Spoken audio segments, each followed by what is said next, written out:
अस्सलाम वालेकुम नाज़रीन, एक महकती और शक्ति सुबह के साथ मैं हूं आपका मेज़बान हन्नान बुखारी और मैं हूं फातिमा नासिर। सिटी एट 10 में आपको खुशामदीद कहते हैं। उम्मीद करती हूं कि आप लोग सब खैरियत से हैं और अपना बहुत बहुत ख्याल रखते हैं। ऑफ कोर्स कोशिश कर रहे हैं कि जितना भी हो सके काइंडनेस के साथ पेश आए, क्योंकि हो सकता है आपकी कोई छोटी सी बात, कोई छोटा सा एक्शन किसी और का दिन जो कि शायद परेशानी में या मुश्किल में गुजर रहा हो उसे आसान कर दे। कई दफ़ा तो ऐसे होता है कि अगले इंसान का बिहेवियर इतना अजीब होता है हमारे साथ कि हमारा भी दिल कह रहा होता है कि भाई हमें भी ऐसे रिएक्ट करना चाहिए, लेकिन अपना बिहेवियर आप हमेशा खुद डिसाइड करें। आप हमेशा काइंडनेस के साथ पेश आए, चाहे अगला आपके साथ किसी भी तरह से बिहेव कर रहा हो। और तो जी बाकायदा तौर पे प्रोग्राम को स्टार्ट कर ही लेते हैं और सबसे पहले बात करते हैं कि आइंदा 24 घंटे में फैसलाबाद शहर के मौसम के क्या सूरत हाल रहेंगी। अगर बात करें ज़्यादा से ज़्यादा टेम्परेचर की तो 35 डिग्रीज रहेगा और इसी के साथ कम से कम टेम्परेचर रहेगा 18 डिग्री। हवा की बात करें तो 10 किलोमीटर पर आवर की रफ्तार से हवा चलेगी और बारिश के इम्कानात सिर्फ और सिर्फ 10% है।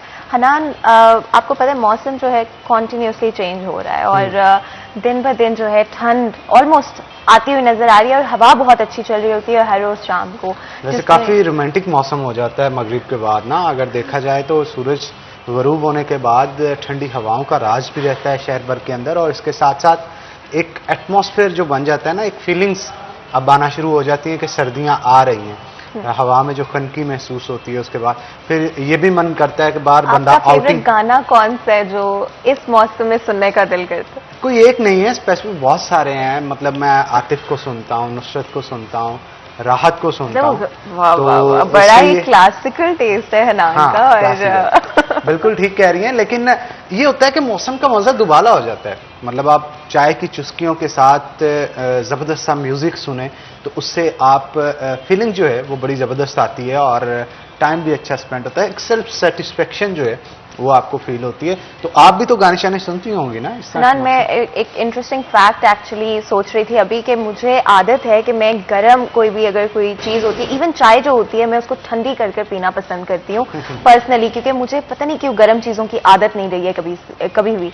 तो इवन जो सर्दियां आने वाली है हनान, अब मैं यही सोच रही हूँ कि मैं आइस टी होगी मेरे पास या आइस्ड कॉफी होगी, लेकिन बहुत कम ऐसे होते कभी कभी सिवाय हॉट चॉकलेट के कि मैं गरम ड्रिंक्स की तरफ जाऊं। तो आई थिंक ये भी बड़ी अजीब सी बात है कि ठंडे मौसम में ठंडी सी ड्रिंक हो। आई डोंट नो अगर दूसरे लोग अच्छा, वैसे फातिमा आप पता नहीं इस चीज से एग्री करेंगी या डिसएग्री करेंगी, सर्दियों के अंदर आइसक्रीम खाने का अपना ही मजा है। बिल्कुल, और फिर गला खराब मोस्टली होते हैं ना लोग गर्मियों में निकलते हैं आउटिंग के लिए, आइसक्रीम खानी है। वो सर्दियों में आइसक्रीम खाने का अपना ही मजा है और मौसम भी सर्द होता है और जब आइसक्रीम खाते हैं आप तो उससे मौसम का मजा जो है वो दुबाला हो जाता है। बिल्कुल, और ये मौसम हमें तो सिर्फ 2 या 3 महीने मुश्किल से जो है ना, इससे भी कम पीरियड फैसलाबाद में देखने को मिलता है जहाँ पे आप बाहर बैठ सकते हैं बगैर जो है कोई भी टेंशन लिए कि भाई गर्मी लग रही है, पसीना आना शुरू हो गया। ये तो थोड़ा सा वक्त है, तो मुझे लगता है इसको भरपूर तरीके से एंजॉय करना। बिल्कुल आप ठीक कह रही हैं जनाब। मौसम के हवाले से तो काफी गुफ्तगू कर ली, अब थोड़ा ट्रेनों की सूरत हाल के हवाले से जानते हैं कि कौन सी ट्रेनें शहर फैसलाबाद के अंदर जो दूसरे शहरों से आ रही थी लेट हैं, मुश्किलात क्या हैं, जानते हैं अवैस अली से। अवैस अली हमारे साथ मौजूद हैं। अवैस, कैसे हैं आप? ठीक ठाक हैं? और ट्रेनों की सूरत हाल के हवाले से भी आगाह कीजिएगा। शुक्र अल्लाह का नाम की ट्रेनों की अगर बात जाए तो आज की जैमो ताखीर का शिकार रही हैं, मगर कुछ तब्दीली जो है वो इसमें देखने को आ रही है। आज ट्रेनों की ताखीर में 2 से 3 घंटे जो है वो कमी आती है। लाहौर से फैसलाबाद चलने वाली जो पराक्रम एक्सप्रेस है वो 2 घंटे 20 मिनट लेट रही है। कराची से फैसलाबाद शाह हुसैन जो है वो 2 घंटे 20 मिनट लेट रही है। रावलपिंडी से कराची जाने वाली पाकिस्तान एक्सप्रेस 3 घंटे 50 मिनट लेट रही है। रावलपिंडी से कराची जाने वाली सर सैयद एक्सप्रेस 2 घंटे, मिल्लत एक्सप्रेस 2.5 घंटे, लाहौर से कराची जाने वाली आज गौरी एक्सप्रेस है वो 1 घंटा तखीर का शिकार रही है। पेशावर से कराची जाने वाली रहमान बाबा एक्सप्रेस भी 1 घंटा जो है तखीर का शिकार रही है। तो पिछले की निस्बत से जो है वो ट्रेनों में फिर जो है वो एक बार उनकी ताखीर में कमी देखने को आई है। ट्रेनें औसतन जो है वो 1.5 से 2 घंटा तखीर का शिकार रही है, आज जो पिछले दिनों में 3 से 4 घंटे थी। आप उम्मीद करते हैं कि मजीद जो है वो ताखीर में कमी होगी और मुसाफिर को रिलीफ मिलेगा। बिल्कुल आप ठीक कह रहे हैं, बहुत शुक्रिया अवैस अली। आप आगाह कर रहे थे ट्रेनों में कि टाइमिंग के अंदर कुछ तो बेहतरी आई वैसे फातिमा हमारे डिस्कशन के बाद। बिल्कुल थोड़ी सी बेहतरी आई है, लेकिन आई रियली होप कि इस पर और मजीद जो है काम किया जाए। क्योंकि किसी भी कौम के लिए, और हमने ये देखा है अराउंड द वर्ल्ड ना, चाहे वो हम चाइना की बात कर लें, चाहे हम जापान की बात कर लें, सम ऑफ द कंट्रीज जो कि एट द मोमेंट राइज कर रहे हैं टू द टॉप, के उनके वक्त की पाबंदी जो है, उनकी स्ट्रक्चर का, उनकी कम्युनिटी का एक बहुत बड़ा एस्पेक्ट है। और जब तक हमारी कम्युनिटी का ये एस्पेक्ट जो है वो सेटल नहीं हो जाता, जहाँ पे हम जी 5 मिनट लेट हैं जी, आधा घंटा लेट हो जाएंगे जी, और इसी तरह से ट्रेनें जो हो गई इदारों की तरफ से, जैसे चीज़ जो है ट्रांसपोर्ट स्पेशली लेट कर दिया जाता है, वैसे बहुत बहुत ज़रूरी है कि हम लोग भी इस तरफ आए और वक्त की पाबंदी करना जो है वो सीखें। और बिल्कुल वक्त की पाबंदी करनी चाहिए और लेट आना बहुत बुरी बात है, बहुत बुरी बात। हम हमारे साथ वकास मौजूद होंगे, कुछ सड़कों की सूरत-ए-हाल और ट्रैफिक की सूरत-ए-हाल के जल्दी हवाले से पूछ लेते हैं वकास से। अस्सलाम वालेकुम जी वकास, वालेकुम अस्सलाम। कैसे हैं आप? जी मैं ठीक हूँ, आप ठीक है? मैं बिल्कुल ठीक हूँ अल्हम्दुलिल्लाह। हनान भी बिल्कुल ठीक है। जल्दी से बता दें आज फैसलाबाद की ट्रैफिक की क्या सूरत हाल है?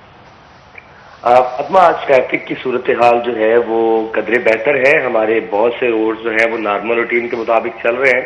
चंद एक रोड जिनकी अगर मैं बात करूं स्पेसिफिकली सर्कुलर रोड जो है वो खासा मुश्किल है। आज वहां पे जो कुछ स्पीड ब्रेकर की इंतजामिया की जानिब से कंस्ट्रक्शन जारी है।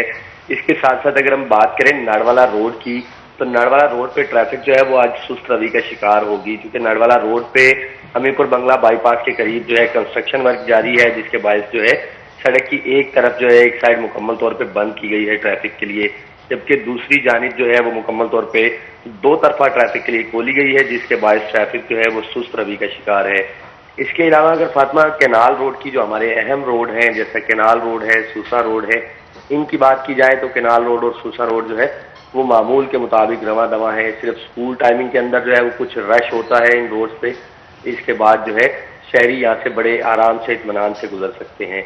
जबकि इसके साथ साथ जड़ावाला रोड और सत्याना रोड पर जो है वो भी कुछ रोड की खस्ता हाली के बायस ट्रैफिक जो है वो सुस्त रवि का शिकार है। बिल्कुल जी वकास, और सिविल लाइंस के हवाले से अगर बात करें तो वहाँ की क्या सूरत हाल है? सिविल लाइंस के हवाले से अगर बात की जाए तो सिविल लाइंस पे कोतवाली रोड जो है वो भी कुछ वहाँ पे काम चल रहा है।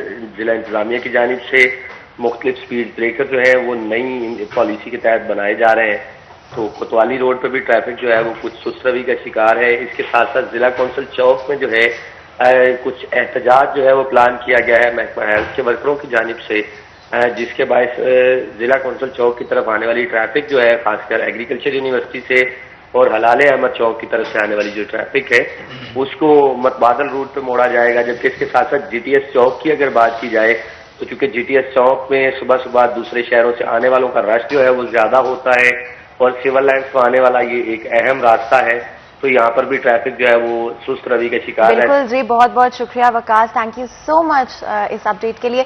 उम्मीद करेंगे कि शहरी जो हैं अपने रूट्स इस हिसाब से प्लान कर लें, because the worst thing is कि आप सुबह जल्दी कर रहे हों, आप ट्रैफिक में फंस जाएं और जिसकी वजह से आप स्पीड करने की कोशिश करें और खुदा ना खास्ता या अपना या किसी और का नुकसान कर बैठें। स्पीडिंग बिल्कुल मत करें, अपने रूट्स जो है प्री प्लान करके निकलें, मैप्स का इस्तेमाल करें, जल्दी बिल्कुल नहीं करें, आराम से जाएं, अपना भी ख्याल करें, दूसरों का भी ख्याल करें। आपकी भी प्यारी प्यारी फैमिलीज है, दूसरों की भी प्यारी प्यारी फैमिलीज है। और हनान, आपको पता है हमारे शो की एक रिवायत बन गई है कि कोई भी फैसलाबाद का जो टैलेंट है वो हमारे शो में जरूर बिल्कुल फैसलाबाद के टैलेंटेड लोगों के लिए पैगाम है सिटी 41 का कि जनाब अपना टैलेंट ज़ाया मत करें, बल्कि उसकी वीडियो बनाएं 30 सेकंड की। आपका कोई भी टैलेंट मौजूद है आपके अंदर, जिसके अंदर होस्टिंग हो सकती है, एक्टिंग हो सकती है, सिंगिंग हो सकती है, या फिर कोई भी आपके अंदर टैलेंट मौजूद है, स्केचिंग का टैलेंट मौजूद है, पेंटिंग का, कैलीग्राफी आर्ट का, तो आप उसकी 30 सेकंड की वीडियो बना के हमें व्हाट्सएप करें। आपकी नंबर जो है वो स्क्रीन के ऊपर दिया जा रहा है, तो इस नंबर पे व्हाट्सएप करें, हम आपका टैलेंट अपने शो पे दिखाएंगे ऑन स्क्रीन। और यही नहीं बल्कि इसके साथ साथ आपकी बर्थडे सेलिब्रेशंस में भी जनाब शिरकत करेंगे। उसके लिए आपको क्या करना होगा, 30 सेकंड की वीडियो बना के हमें व्हाट्सएप करनी होगी उस नंबर पे जो कि आपकी स्क्रीन के ऊपर दिया जा रहा है। अपने मॉर्निंग शो के सेट से ऑन एयर करके आपकी सेलिब्रेशन को आपकी खुशियों में जनाब शामिल हुआ जाएगा। तो आगे बढ़ते हैं जनाब। जैसे कि आपको पता है कि रोजाना की बुनियाद पर कोई ना कोई हॉट टॉपिक जो है उस पर डिस्कशन हमने करनी होती है, उससे रेलिवेंट गेस्ट भी इन्वाइट करने होते हैं। तो आजकल पेरेंट्स और इसके साथ साथ बच्चे, स्टूडेंट्स काफ़ी परेशानी में मुब्तला है, क्योंकि गवर्नमेंट की तरफ से रिजल्ट्स जो हैं वो मैट्रिक इंटरमीडिएट के लेट किए जा रहे हैं, जिसकी वजह से दाखिला पॉलिसी पे भी काफ़ी असरअंदाज ये चीज़ें हो रही हैं। निजी जो कॉलेजेस हैं उनके मालकान भी परेशान हैं। उनका कहना है कि हुकूमत की जानिब से पॉलिसी जो है इस हवाले से नहीं दी जा रही, दाखिले किस तरह से करें। अगर इसी तरह मजीद लेट किया गया तो सूरत हाल जो है वो संगीन हो सकती है। तो इस मौजू पे आज खास तौर पे गुफ्तगू करने के लिए हमने दावत दे रखी है अपने शो के अंदर। कासिम भुट्टर हमारे साथ मौजूद होंगे, जो कि जनरल सेक्रेटरी हैं प्राइवेट कॉलेज एसोसिएशन के। तो जनाब, वेलकम करते हैं आपको शो के अंदर। और उनके साथ साथ हमारे सीनियर रिपोर्टर जहांगीर अशरफ मौजूद हैं। तो जहांगीर, आपको भी वेलकम करते हैं शो के अंदर। भुट्टर साहब की तरफ चलते हैं, गुफ्तगू का आगाज करते हैं। जनाब, क्या कहेंगे, रिजल्ट्स लेट होने की वजह से कौन सी मुश्किलात हैं जिनका सामना करना पड़ा? जी, बहुत शुक्रिया हनान भाई और फातिमा, आपका बहुत शुक्रिया। सबसे पहले तो मैं मुतमिन हूँ आप लोगों का सिटी 41 का मॉर्निंग शो का, कि आपने हमेशा जो है वो तलीमी अदारों के लिए जो है मुश्किलात जब भी आई हैं आवाज़ उठाई है और मौका दिया है तलीमी अदारों के हवाले से हमें गुफ्तगू करने का। तो जहांगीर अशरफ साहब भी जो है इस हवाले से बड़े जो हैं कारआमद हैं हमारे लिए तलीमी अदारों की मुश्किलात के हवाले से। तो इसमें जैसा कि आपको पता है कि मैट्रिक का रिज़ल्ट जो है वो भी डिले हो चुका है और इंटर का रिज़ल्ट वो भी डिले है। तो इसमें रूटीन में जो मैट्रिक का रिज़ल्ट आता था वो 21 जुलाई को जो था वो अनाउंस कर दिया जाता था। लेकिन जब लास्ट ईयर कोविड आया तो कोविड के बाद जो है वो 19 सितंबर को मैट्रिक का रिज़ल्ट अनाउंस हो गया था और साथ ही उसके इंटर का रिज़ल्ट जो था वो भी अनाउंस कर दिया गया था। उसके फौरी बाद एडमिशन होके हमारी जो रूटीन की क्लासेस थी उनका बाकायदा आगाज़ हो चुका था। लेकिन चूंकि इस दफ़ा कोविड की वजह से ऑलरेडी जो है वो एग्ज़ाम्स भी डिले हुए हैं, उसकी वजह से पहली पॉलिसी जो थी स्मार्ट सिलेबस की आई। स्मार्ट सिलेबस की पॉलिसी को जैसे ही जो है हमने फॉलो किया, उसके बाद गवर्नमेंट ने एक इंस्ट्रक्शन की है बोर्ड्स ने कि आप लोगों ने जो है वो इलेक्टिव मज़ामीन जो है सिर्फ उनके एग्ज़ाम्स लेने हैं, कंपल्सरी के नहीं लेने। स्टूडेंट्स ने जो इस वक्त सेकंड ईयर के जो एग्ज़ाम दे के बच्चे जो हैं वो इस वक्त अपने रिज़ल्ट का वेट कर रहे हैं, वो स्टूडेंट्स हैं जिनके फर्स्ट ईयर के एग्ज़ाम्स भी नहीं हुए। जब उनके फर्स्ट ईयर के एग्ज़ाम्स नहीं हुए तो सेकंड ईयर में उन्होंने अपनी स्मार्ट सिलेबस के मुताबिक तैयारी की और एग्ज़ाम्स में बैठे। उसके बाद जस्ट 3 पेपर हुए साइंस सब्जेक्ट्स के और जो कॉमर्स से रिलेटेड स्टूडेंट थे उनके 4 जो थे एग्ज़ाम्स वो पॉसिबल हो सके। उसके बाद बोर्ड ने एक पॉलिसी बनाई कि इनके जो एडमिशन जो होंगे, आगे जो पॉलिसी बनाई जाएगी रिज़ल्ट की जो होगी, वो उनकी फर्स्ट ईयर के रिजल्ट्स मार्क्स जो होंगे वो सेकंड ईयर की जो रिजल्ट्स होंगे उनकी बेस पे लगाए जाएंगे। अब सेकंड ईयर में उनके जस्ट 3 पेपर्स हुए हैं, तो 3 पेपर्स होने के बाद अभी तक जो है बोर्ड की तरफ से कोई भी रिजल्ट्स जारी नहीं किए गए, जिसके बाद वफाकी कबीना या कबीना की मंजूरी के ऊपर इन चीज़ों को डाल दिया गया। तो इस हवाले से स्टूडेंट इतने ज़्यादा वरीड हो चुके हैं कि उनको पता नहीं चल रहा कि आगे हमने चॉइस क्या है हमारी। इस हवाले से यूनिवर्सिटीज़ में एडमिशन जो हैं वो इंटर के बाद जो हैं ग्रेजुएशन के स्टूडेंट्स के डिले हो चुके हैं। स्टूडेंट्स इस हवाले से बड़े परेशान हैं, उनके पेरेंट्स बड़े परेशान हैं। दूसरी चीज़ अगर हम ले लें तो मैट्रिक का जो है ऑलरेडी सेशन हमारा 1.5 महीना जो है वो तकरीबन लेट हो चुका है। 15 अगस्त से जो है वो रूटीन में क्लासेस जो थे समर कैंप की लगा ली जाती थी, उसके बाद 1 सितंबर से रेगुलर क्लासेस का इजरा कर लिया जाता था। अब 1 सितंबर के बाद सितंबर का पूरा मंथ गुजर गया, अक्टूबर के भी तकरीबन आज 12-13 दिन गुजर चुके हैं। तो अभी तक जो है वो किसी भी तरफ से हमें इस हवाले से कोई भी इंस्ट्रक्शन नहीं है कि रिजल्ट कब अनाउंस किया जाएगा। बच्चे आगे वरीड हैं, परेशान हैं कि हमने आगे फर्स्ट ईयर में जो है वो एडमिशन लेना है तो हमने किस बेस पे लेना है। अदारे इस हवाले से परेशान है कि हमने किस बेस के ऊपर बच्चों को रिलैक्सेशन देनी है, फीस में किस तरीके से रिलैक्सेशन देनी है, कितने % जो है वो बच्चे जो है इसमें अपीयर हो पाएंगे आगे। और बच्चों को ये कन्फर्म नहीं है कि हमने पास होना है या फेल होना है। और आगे BS की पॉलिसीज़ के हवाले से यूनिवर्सिटीज़ के एडमिशन जो हैं वो ज़्यादा मुतासर हो रहे हैं कि सेकंड ईयर के बाद आगे जो बच्चे ने BS में एडमिशन लेना था, यूनिवर्सिटीज़ का आपको पता है कि HEC का जो है वो एक ड्यूरेशन होता है सेमेस्टर का, तो 4 to 6 मंथ ड्यूरेशन जो है उसमें बच्चों ने अपने सेमेस्टर को कंप्लीट करना होता है। बाद यूनिवर्सिटीज़ ने कोविड के अंदर 1 साल में एक सेमेस्टर जो है वो मुकम्मल करवाया है बाद यूनिवर्सिटीज़ ने। और कुछ यूनिवर्सिटीज़ ऐसी हैं जिन्होंने ऑनलाइन सिस्टम के ऊपर जाके अपने आप को बेहतर किया और बच्चों का इन टाइम जो है वो एग्ज़ाम दे लिया और उनका रिजल्ट भी अनाउंस कर दिया। लेकिन कुछ यूनिवर्सिटीज़ जिन्होंने फिजिकल एग्ज़ाम्स लिए हैं उनका सेमेस्टर बच्चे का 1 साल के ऊपर चला गया। और इंटर के बाद आगे जो था BS में अब एडमिशन लेना, वो जो है वो बच्चों के लिए एक बहुत बड़ा जो है वो सवालिया निशान है कि आगे हमने कौन सा BS चूज़ करना है, हमने किस डिपार्टमेंट की तरफ को जाना है। यूनिवर्सिटीज़ भी इस हवाले से वरीड हैं, पेरेंट्स भी बड़े परेशान हैं कि हम बच्चों को किस तरफ लेके जाएं। बिल्कुल जहांगीर, स्टूडेंट्स पे इम्पैक्ट सबसे वर्स्ट है इस सिचुएशन में, क्योंकि उनका वक्त ज़ाया हो रहा है।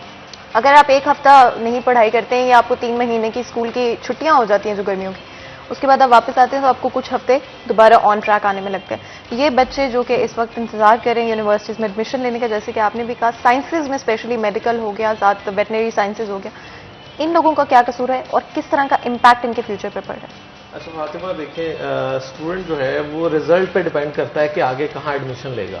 हमारे यहाँ सिस्टम ऐसा है कि हम बहुत ज़्यादा डिपेंड करते हैं हमारे मार्कशीट पर, और जब तक एग्ज़ाम के रिजल्ट बच्चों को नहीं मिलेंगे वो डिसाइड नहीं कर पाते कि हम किस डिग्री में एडमिशन लेंगे। और उसके अलावा हर यूनिवर्सिटी जो है वो भी मेरिट जो बनाती है वो बच्चों के मार्क्स पर बनाती है। अब बच्चों को अगर सेकंड ईयर के, इंटरमीडिएट के, एफएससी के शुरू नहीं हुए अभी तक देखें जीसी यूनिवर्सिटी फैसलाबाद में जो जनरल यूनिवर्सिटी है और विमेन यूनिवर्सिटी है, एग्रीकल्चर यूनिवर्सिटी ने मैट्रिक की बुनियाद पर और उसके अलावा एंट्री टेस्ट की बुनियाद पर एडमिशन कर लिए, लेकिन वो भी मशरूत है कि अगर आप आप मिनिमम क्राइटेरिया फुलफिल नहीं करते तो आपका एडमिशन कैंसिल हो सकता है। अब देखिए डाउटफुल है उनके एडमिशन्स भी, क्योंकि जब तक एफएससी का सेकंड ईयर का रिजल्ट नहीं आता तब तक आपका एडमिशन इंश्योर नहीं हो सकता। और माजी में ऐसी मिसालें मौजूद हैं, एग्रीकल्चर यूनिवर्सिटी हर साल रिजल्ट अनाउंसमेंट से पहले एडमिशन कर लेती है, और जो बच्चा उनके मिनिमम क्राइटेरिया, अगर उनका मिनिमम क्राइटेरिया किसी डिपार्टमेंट में 50% है तो अगर किसी के 49% भी हो गए तो उसका एडमिशन भी कैंसिल हो जाएगा। इसी तरह कुछ ऐसे डिपार्टमेंट्स हैं जैसे फार्मेसी या मेडिकल के कुछ हवाले से कि उसमें मिनिमम क्राइटेरिया आपका 60% है। अगर बच्चा 60% वो नहीं कर सकता लेकिन एडमिशन उसका यूनिवर्सिटी में हो गया है तो यूनिवर्सिटी उसके एडमिशन को कैंसिल कर देगी। अब देखिए बच्चा रिस्क पे एडमिशन ले रहा है जहां पे ले रहा है, और जिन यूनिवर्सिटीज ने अभी एडमिशन क्लोज ही नहीं किए, जिस यूनिवर्सिटी और विमेन यूनिवर्सिटी ने अभी तक एडमिशन क्लोज नहीं किए क्योंकि उन्हें पता है रिजल्ट आएगा तो ही बच्चों ने अप्लाई करना है, और प्योरली जो क्राइटेरिया है वो इंटरमीडिएट की उसमें मार्क होना ज़रूरी है। वाहद एग्रीकल्चर यूनिवर्सिटी फैसलाबाद में जिसमें पहले एडमिशन निपटा लिए, लेकिन उसमें भी तलवार जो बच्चों के सर पर लटक रही है रिजल्ट की, कि अगर रिजल्ट उनका पुअर हुआ तो उनके एडमिशन कैंसिल। कैंसिलिंग का क्या मतलब हुआ कि एडमिशन कैंसिल कर दिए जाएंगे? क्योंकि एग्रीकल्चर यूनिवर्सिटी ने एडमिशन कर लिए हैं, मेट्रिक की बुनियाद पर क्लासेस अभी स्टार्ट नहीं हुई लेकिन एडमिशन कंफर्म कर दिए, बच्चों से फीसें वसूल कर ली हैं। अब देखें मैट्रिक की बुनियाद पर और एंट्री टेस्ट उन्होंने अपना ले लिया, उन्होंने अपने एंट्री टेस्ट के रिजल्ट को बुनियाद बनाकर उन बच्चों को मुख्तलिफ मेरिट लिस्टों में बनाकर सारे एडमिशन दे दिए। लेकिन अगर कोई बच्चा उन्होंने फार्मेसी में इनटेक कर लिया है और रिजल्ट में उसके 60% से कम मार्क्स आते हैं तो उसका एडमिशन कैंसिल हो जाएगा, क्योंकि फार्मेसी की मिनिमम क्राइटेरिया 60% है। इसी तरह कुछ डिपार्टमेंट्स में कंप्यूटर साइंसेज में 50% अगर वो रखते हैं मिनिमम क्राइटेरिया तो फिर 50% से कम वाले जो हैं उनका एडमिशन कैंसिल हो जाएगा। बिल्कुल आप ठीक कह रहे हैं। इस मौजू पे मजीद भी गुफ्तगू करेंगे, लेकिन एक छोटी सी ब्रेक के बाद, ब्रेक का वक्त हो गया है तो नाज़रीन यहाँ पे एक ब्रेक लेंगे, ब्रेक के बाद दोबारा हाजिर होते हैं। कहीं मत जाइएगा, हमारे साथ रहिएगा।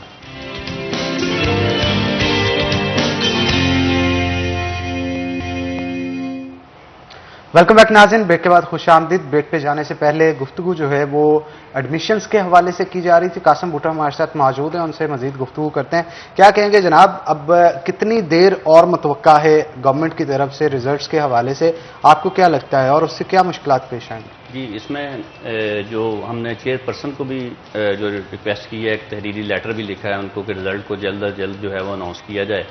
तो जो चेयरमैन बोर्ड्स की मीटिंग होती है उस मीटिंग के हवाले से तो बोर्ड ये कहता है कि हमारा रिजल्ट तैयार है, हमें जैसी काबीना जो है वो मंजूरी देगी हम उसके 24 आवर्स के बाद जो है वो अपना रिजल्ट अनाउंस कर देंगे। तो उसमें मुख्तलिफ लेटर्स जो हैं वो हमें मिलते हैं इस हवाले से कि रिजल्ट जो है वो 14 तारीख को आ रहा है और 16 को आ रहा है। पहले जैसा कि डेट 30 सितंबर थी सेकंड ईयर की, और मैट्रिक के रिजल्ट जो थी वो 16 अक्टूबर रिजल्ट जो थी वो अनाउंस किया गया था कि अनाउंस किया जाएगा। तो फिर उसको जो था वो डिले किया गया इस बेस के ऊपर कि हमें सिर्फ प्रेस कॉन्फ्रेंस से पता चला है कि बच्चों को पास कर दिया जाएगा। अब उसके लिए जो फार्मूला जनरेट किया है अनान, उससे कुछ ये इन्फॉर्मेशन भी आ रही है कि जो फार्मूला लगाया गया है उसमें से टोटल अगर 1100 मार्क्स हैं तो बच्चों के 1100 में से 1150 नंबर बन रहे हैं, 1125 बन रहे हैं। उस ये क्या तरीकाकार हुआ? ये ऐसा जितने टोटल है उससे भी ज्यादा बन रहे हैं। तो इस वजह से भी पॉसिबिलिटी नजर आ रही है कि रिजल्ट को शायद डिले किया गया है या उसके ऊपर कोई वर्किंग जो नहीं की गई अभी, कोई समझ नहीं आ रही इस हवाले से। तो हमें खुद बड़ी कन्फ्यूजन है क्योंकि बच्चे और पेरेंट्स हमें बार बार पूछते हैं कि रिजल्ट कब अनाउंस होगा, और हम हर दफ़ा एक डेट दे देते हैं कि इस तारीख को जो है वो अनाउंस किया जाएगा। तो जैसे बोर्ड से रब्ता करते हैं वो कहते हैं रिजल्ट तैयार है, आगे काबीना से मंजूरी हो। तो काबीना का इजलास जब तक नहीं होता ना उस वक्त तक जो रिजल्ट जो है वो अनाउंस होना मुश्किल है, क्योंकि बोर्ड्स का ये कहना है कि हमारे पास रिजल्ट तैयार है। अब अंदर की बात तो हमें कोई कंफर्मेशन नहीं इस हवाले से अभी तक हो सकी कि इसमें क्या वजह है। हाँ, अलबत्ता जो फैक्ट्स हैं उसमें ये चीज़ ज़रूर नज़र आ रही है कि उसमें बच्चों का जो टाइम है वो इंतहाई ज़्यादा जो है वो ज़ाया हो चुका है ऑलरेडी, और मज़ीद ज़ाया भी होगा, क्योंकि आगे इन्होंने स्मार्ट सिलेबस जो है वो ख़त्म कर दिया कि अब जो नेक्स्ट एग्जाम्स होंगे वो नॉर्मल सिलेबस जो पहले था उसके मुताबिक होंगे। अगर स्मार्ट सिलेबस को ख़त्म करते हैं तो 1.5 महीना तो ऑलरेडी जो है वो गुजर चुका है। तो अगर एक्चुअल सिलेबस जो है वो हमें रिजल्ट के बाद पढ़ाना पड़ेगा कॉलेज को, तो उस हवाले से फिर एक्चुअल टाइम पे बोर्ड एग्जाम ले लेता है, तो उस हवाले से ड्यूरेशन जो है वो बहुत कम हो जाएगा। उसमें सिलेबस को वाइंड अप करना, कवर करवाना जो है वो इंतहाई मुश्किलात का सामना होगा। इसके साथ साथ बच्चों की जो जहनी कफ़ियत है वो इंतहाई अजियत से दोचार है। उसमें बच्चे जो हैं वो ऐसी एक्टिविटीज़ की तरफ जा रहे हैं कि जिनको वापस लाना जो है वो इंतहाई मुश्किल हो जाएगा, क्योंकि तालीमी इदारे वो तालीम देने के साथ साथ तरबियत देने का अमल जो है वो भी उसको भी पूरा करते हैं। जैसा कि बच्चे पेरेंट्स हैं, उसमें वालदैन जो हैं उसमें से वालदा घर के कामों में मसरूफ़ होती है, वाला जो है वो अपने ऑफिशियल ऑफिस के वर्क में चला जाता है। बच्चा जो है वो अगर अदारे में आता है तो टीचर जो हैं वो उसकी कारकर्दगी को बेहतर करने के लिए मेहनत करते हैं, तो उसके साथ साथ बच्चे की तरबियत जो है वो भी इंतहाई जो है वो असरअंदाज हो रही है। फिर अगर इस हवाले से देखा जाए तो टीचर्स जो अदारों के पास मौजूद हैं इस वक्त वो भी फ्री हैं बिल्कुल, उनके पास भी जो है वो कोई काम नहीं है करने के लिए, ना तो एडमिशन आएगा, ना बच्चा कॉलेज में आएगा, ना टीचर पढ़ाएगा। पहले तो ऑलरेडी एडमिशन होते थे, कोविड की वजह से बंद हो जाता था, तो बच्चों को ऑनलाइन क्लासेस में टीचर्स को जो था वो इंगेज कर दिया जाता था। अभी इस हवाले से जो है वो बच्चे कंफ्यूज हैं, और जो बच्चे जिन्होंने एडमिशन आगे ले भी लिया है किस अदारे में, वो उस हवाले से 2 दिन जाते हैं, फिर 3 दिन छुट्टी कर लेते हैं, 2 दिन जाते हैं, क्योंकि उनको खुद कन्फर्म नहीं है कि हमारे जो है वो मैट्रिक में मार्क्स कितने आएंगे और हमारे इंटर में एग्जाम्स के बाद जो है रिजल्ट अनाउंस होगा उसमें मार्क्स कितने आएंगे। तो ये दोनों तरफ से मुश्किलात हैं, इसमें पेरेंट्स भी मुश्किलात में हैं, अदारे भी मुश्किलात में हैं और स्टूडेंट्स भी मुश्किलात में हैं, क्योंकि इंटर का स्टूडेंट आगे कैरियर के लिए कोशिश करता है कि मैंने अपना कैरियर क्या बनाना है और कौन सा मैंने डिसिप्लिन जो है वो चूज़ करना है। मैट्रिक के बाद बच्चा जो है उसने देखना होता है कि मैंने फर्स्ट ईयर में FSc या ACSI कॉम FA या किस कोर्स को चूज़ करना है और उसमें मैंने कॉलेज की सिलेक्शन कौन सी करनी है। तो बच्चे टोटली कंफ्यूज हैं इस हवाले से। तो रिजल्ट जो है वो भी काबीना का अजलास होगा तो उसके बाद ही कन्फर्म बताया जा सकता है कि कब आएगा। बिल्कुल आप ठीक कह रहे हैं। जहांगीर, फ्लॉ कहाँ पे है? आखिर गवर्नमेंट इस चीज़ को संजीदगी से क्यों नहीं ले रही, और अगर संजीदगी से ले रही है फिर भी इस कदर लेट हो रहा है कहाँ?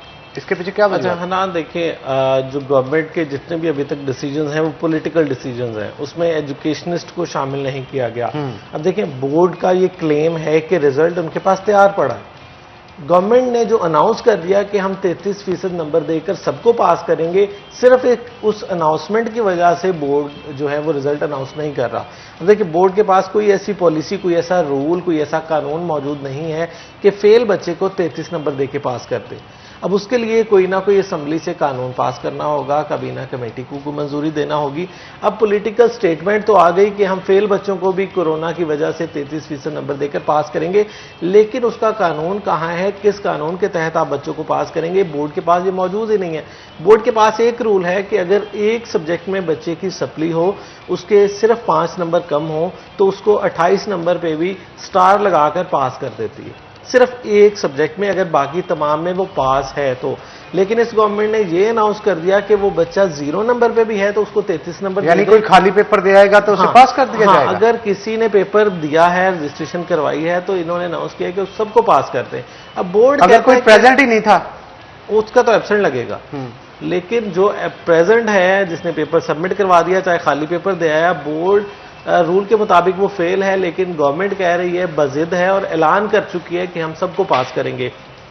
अब उस ऐलान को पूरा करने के लिए इनको असेंबली से कोई कानून पास करना पड़ेगा कि कोविड की वजह से हम इस साल तमाम बच्चों को पास करने जा रहे हैं। यहाँ दूसरी जो बात अभी कासिम बुड्डर साहब कर रहे हैं कि बच्चों के नंबर 1100 से बढ़ जाएंगे। अब देखिए इन्होंने पूरे 2 साल में जो इंटरमीडिएट में बच्चे 12 पेपर देते थे, उनसे सिर्फ 3 पेपर लिए हैं। अब 3 पेपर को जब 4 से मल्टीप्लाई करेंगे तो फिर ही 12 सब्जेक्ट के नंबर बनेंगे ना। अब 3 सब्जेक्ट के नंबर में अगर उसके फॉर एग्जांपल पहले ही 90%, 98% आ गए, तो अगर 5% सब में बढ़ाएं तो 1100 का मतलब है कि 5% के मुताबिक 55 नंबर इजाफी उसको मिल सकते हैं।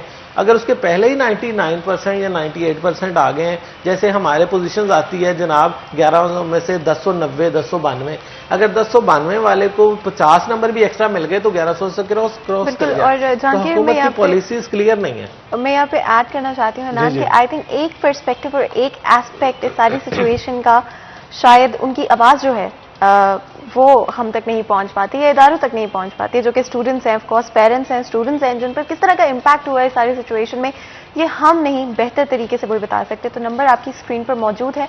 अगर आप टीचर हैं, किसी भी तरह से एजुकेशन से आप रिलेटेड हैं, आप लाजमी तौर पे इस नंबर पर कॉल कर सकते हैं और हमारे इस डिस्कशन का हिस्सा बन सकते हैं। अपना एक्सपीरियंस, अपने कंसर्न्स और सवालात जो हैं शो में ऐड करवा सकते हैं। और नान, आई थिंक सबसे जरूरी ये होता है कि डिफरेंट एस्पेक्ट्स किसी भी सिचुएशन के आप एक साथ लेकर आएं, ताकि हर तरफ से जो कंसर्न्स हैं उनको सॉर्ट आउट किया जा सके। और बोर्ड ऑफ एजुकेशन के हवाले से अगर जहांगीर बात करें तो उनसे इस वक्त क्या बातचीत चल रही है? मुझे पता है कि आपकी तरफ से कुछ रिक्वेस्ट की गई है, तो थोड़ा सा बताइएगा इस हवाले। हमारी रिक्वेस्ट यही फातिमा उनसे की गई है कि रिजल्ट को जो है वो as soon as possible announce किया जाए। बच्चों का टाइम ज़ाया हो रहा है, तो डेफिनेटली इसमें आगे यूनिवर्सिटीज़ ने कुछ एडमिशन्स भी लेने होंगे, तो यूनिवर्सिटीज़ भी अपने तौर पे जो है वो कोशिश कर रही होंगी कि इस हवाले से रिज़ल्ट को अनाउंस किया जाए, क्योंकि ज़्यादा मसाइल जो आएंगे ना वो यूनिवर्सिटी के स्टूडेंट्स के लिए आएंगे। क्योंकि जिन्होंने आगे बीएस करना है, तो उसने बीएस जिसने करना है उसने उस बीएस की सिलेक्शन के लिए डेफिनेटली 8 सेमेस्टर्स होते हैं बीएस के, तो उसको चूज़ करना पड़ेगा। उसमें देखना होगा कि मैंने स्पेशलाइजेशन किस में करनी है, तो उस हवाले से जो है वो यूनिवर्सिटीज़ भी डेफिनेटली वरी होंगी। फिर यूनिवर्सिटीज़ के पास लिमिटेड सीट्स होती हैं, उनके पास कोई ऐसा फार्मूला नहीं होगा कि जिस हवाले से इस चीज़ को फोकस किया जा सके कि हमने कितने बच्चों को एडमिशन देना है। जैसे जहांगीर अशरफ ने बात की थी कि एग्रीकल्चर यूनिवर्सिटी ने पॉलिसी एक बनाई और बच्चों से एप्लीकेशंस ले ली और उनको एडमिशन भी दे दिया।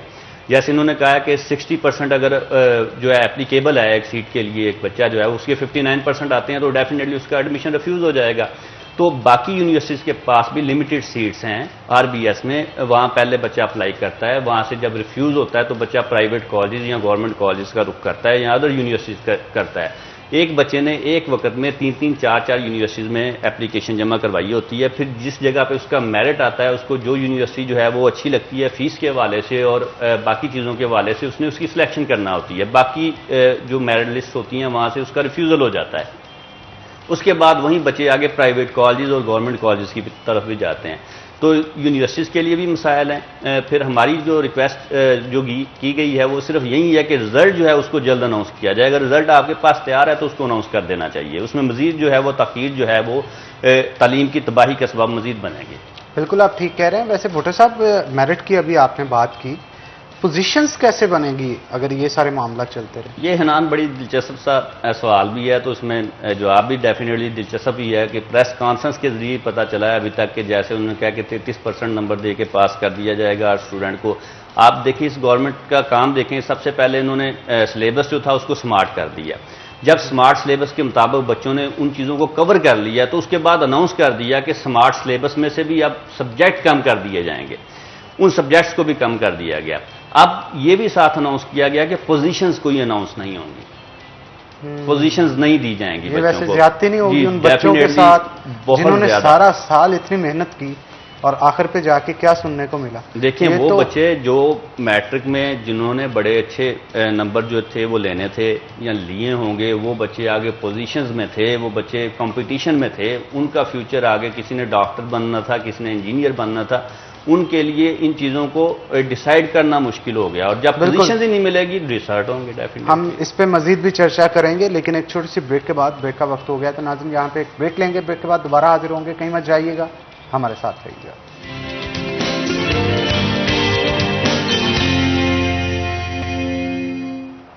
वेलकम बैक सिटी एट 10 में एक दफ़ा फिर आपको खुशामदीद कहते हैं। और ऑफ कोर्स आज स्पेसिफिकली एजुकेशन के हवाले से बात हो रही है।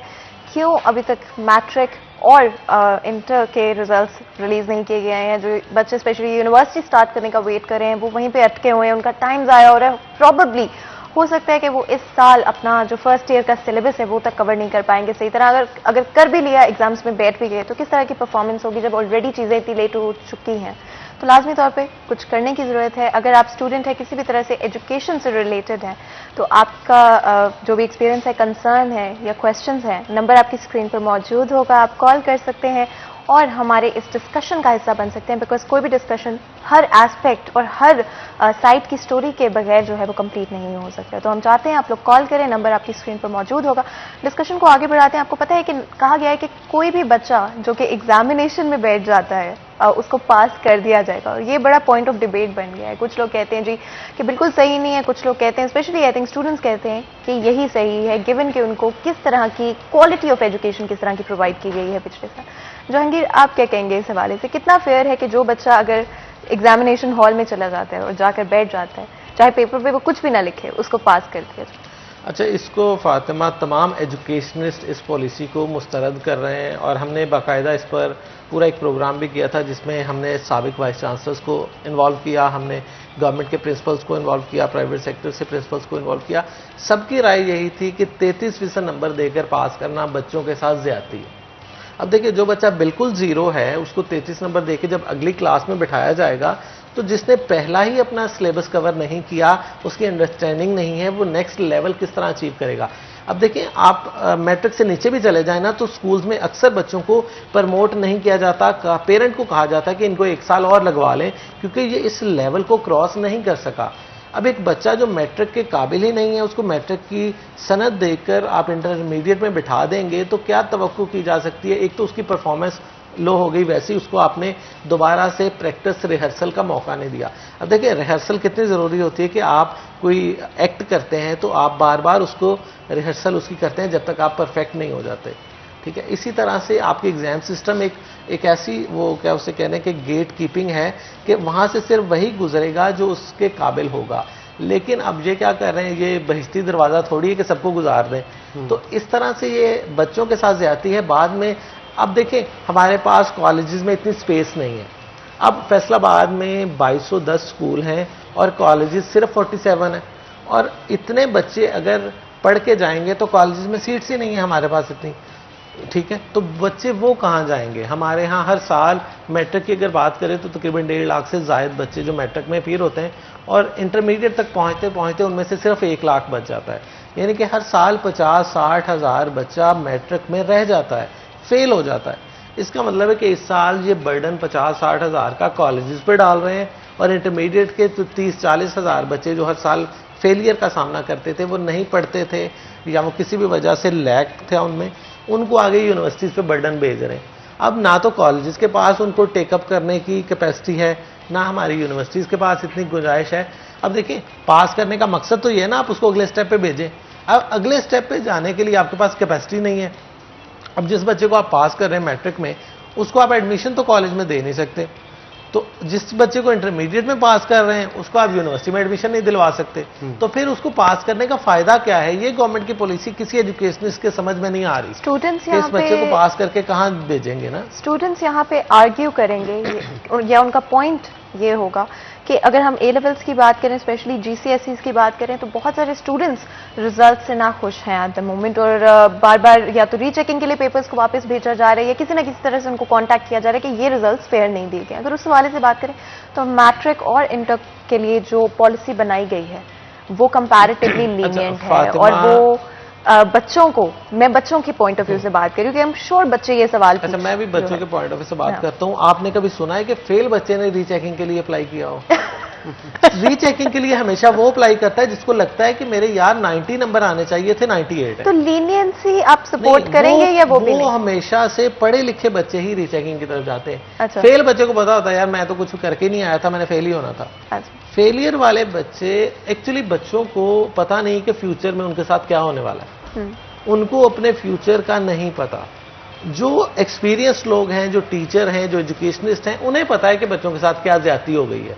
अब देखिए, मैंने जो पहला पॉइंट बताया कि मैट्रिक में जो पास करके आप सनद थमा दी, वो पूरी दुनिया में कहीं इंटरमीडिएट नहीं कर सकेगा।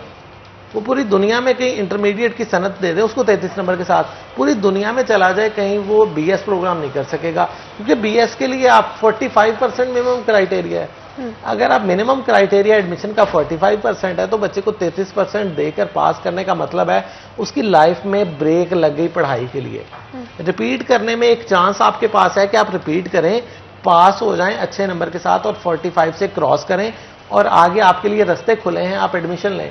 अब 33% देकर पास करने से मैट्रिक वाला हमेशा मैट्रिक रह जाएगा, इंटरमीडिएट वाला हमेशा इंटरमीडिएट रह जाएगा। आपकी जो क्वालिफिकेशन है वो ग्राफ नीचे जाएगा।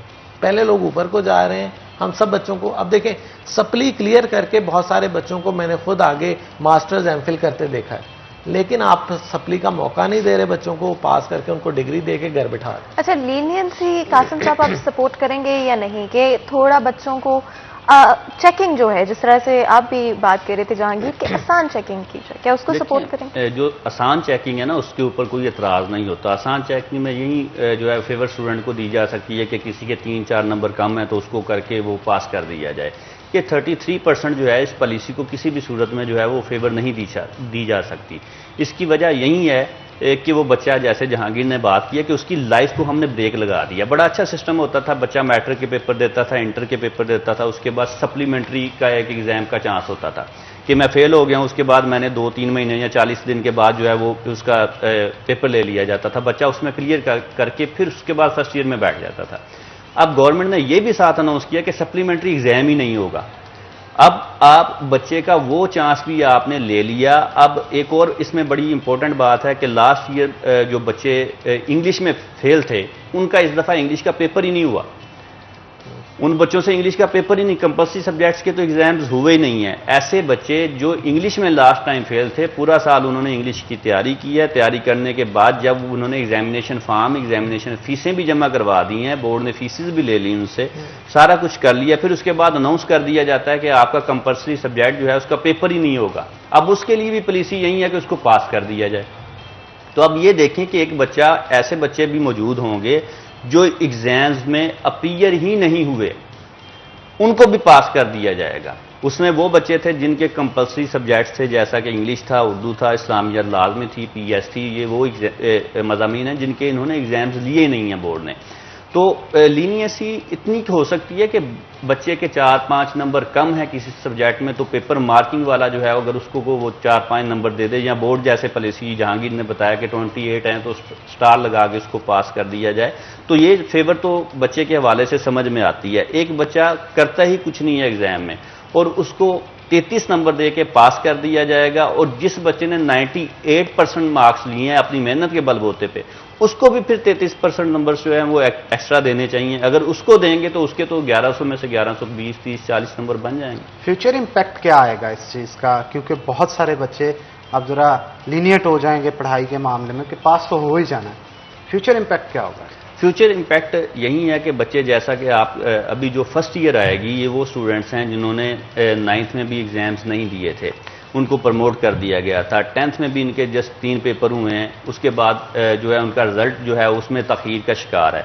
तो फ्यूचर के हवाले से ये बच्चे इतने जो हैं वो अपने मेंटल लेवल के हिसाब से डाउन हो चुके हैं कि उनको यही पता है कि शायद आगे यूनिवर्सिटी या किसी भी कॉलेज में जाएंगे तो उसमें एसोसिएट डिग्री भी हम ऐसे ही कर लेंगे, या BS प्रोग्राम भी जो है वो हमारे ऐसे ही कंप्लीट हो जाएंगे।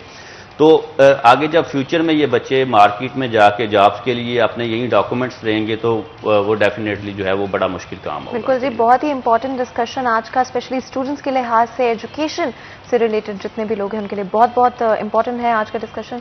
और उम्मीद करेंगे कि चीज़ें जो है स्टूडेंट्स के लिए भी आसान हो, टीचर्स के लिए भी आसान की जाए, और ओवरऑल जो है बेहतरी की तरफ जाए। बहुत बहुत शुक्रिया आप दोनों का, आपने वक्त निकाला, आपने बहुत ही बिजी स्केड्यूल में से और ज्वाइन किया हमें सेगमेंट के लिए। यहाँ पर एक बिल्कुल छोटा सा ब्रेक लेंगे और ब्रेक के बाद हाजिर होंगे। कहीं मत जाइएगा, हमारे साथ रहिए।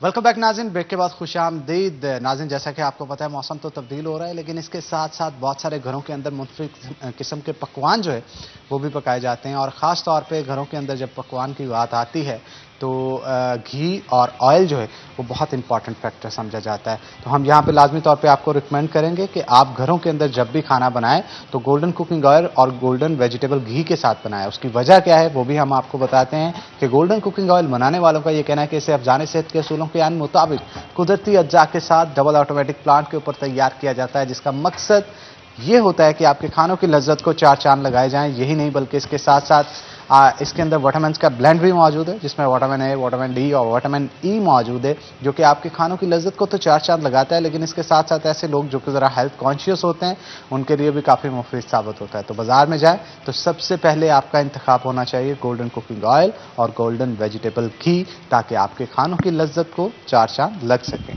बिल्कुल अनान, एंड डेफिनेटली बड़ा ज़रूरी होता है कि खाने आपके हेल्दी हों, and I think most importantly जहाँ पर एक तरफ आपके पास खानों के बहुत सारे ऑप्शंस होने चाहिए। आई थिंक अगर एशियंस की बात करें, स्पेशली जो हम लोगों की सब कॉन्टिनेंट है उसकी बात करें, तो सबसे इम्पॉर्टेंट एक चीज़ है हमारी लाइफ में, और वो सिर्फ और सिर्फ हनान चाय है। I have to be honest कि चाहे वो सर्दियाँ हो चाहे वो गर्मियाँ हो, चाय के बगैर कोई भी चीज़ इम्पॉसिबल होती है। चाहे वो आप शाम को बैठे हो, चाहे वो आपकी सुबह सुबह आप ऑफिस जा रहे हो, काम पर जा रहे हो, या आपकी लंच ब्रेक की क्यों ना हो काम के ऊपर, या फिर जब आप बच्चों को स्कूल भेज देते हैं और अब आप घर पर बस रेस्ट कर रहे हैं, आराम कर रहे हैं, उस दौरान भी सब लोग बड़ा पसंद करते हैं कि एक कप चाय जो है वो लाजमी तौर पर हो ही जाए। और हनान, आज हम ऑफ कोर्स चाय बनाने वाले हैं।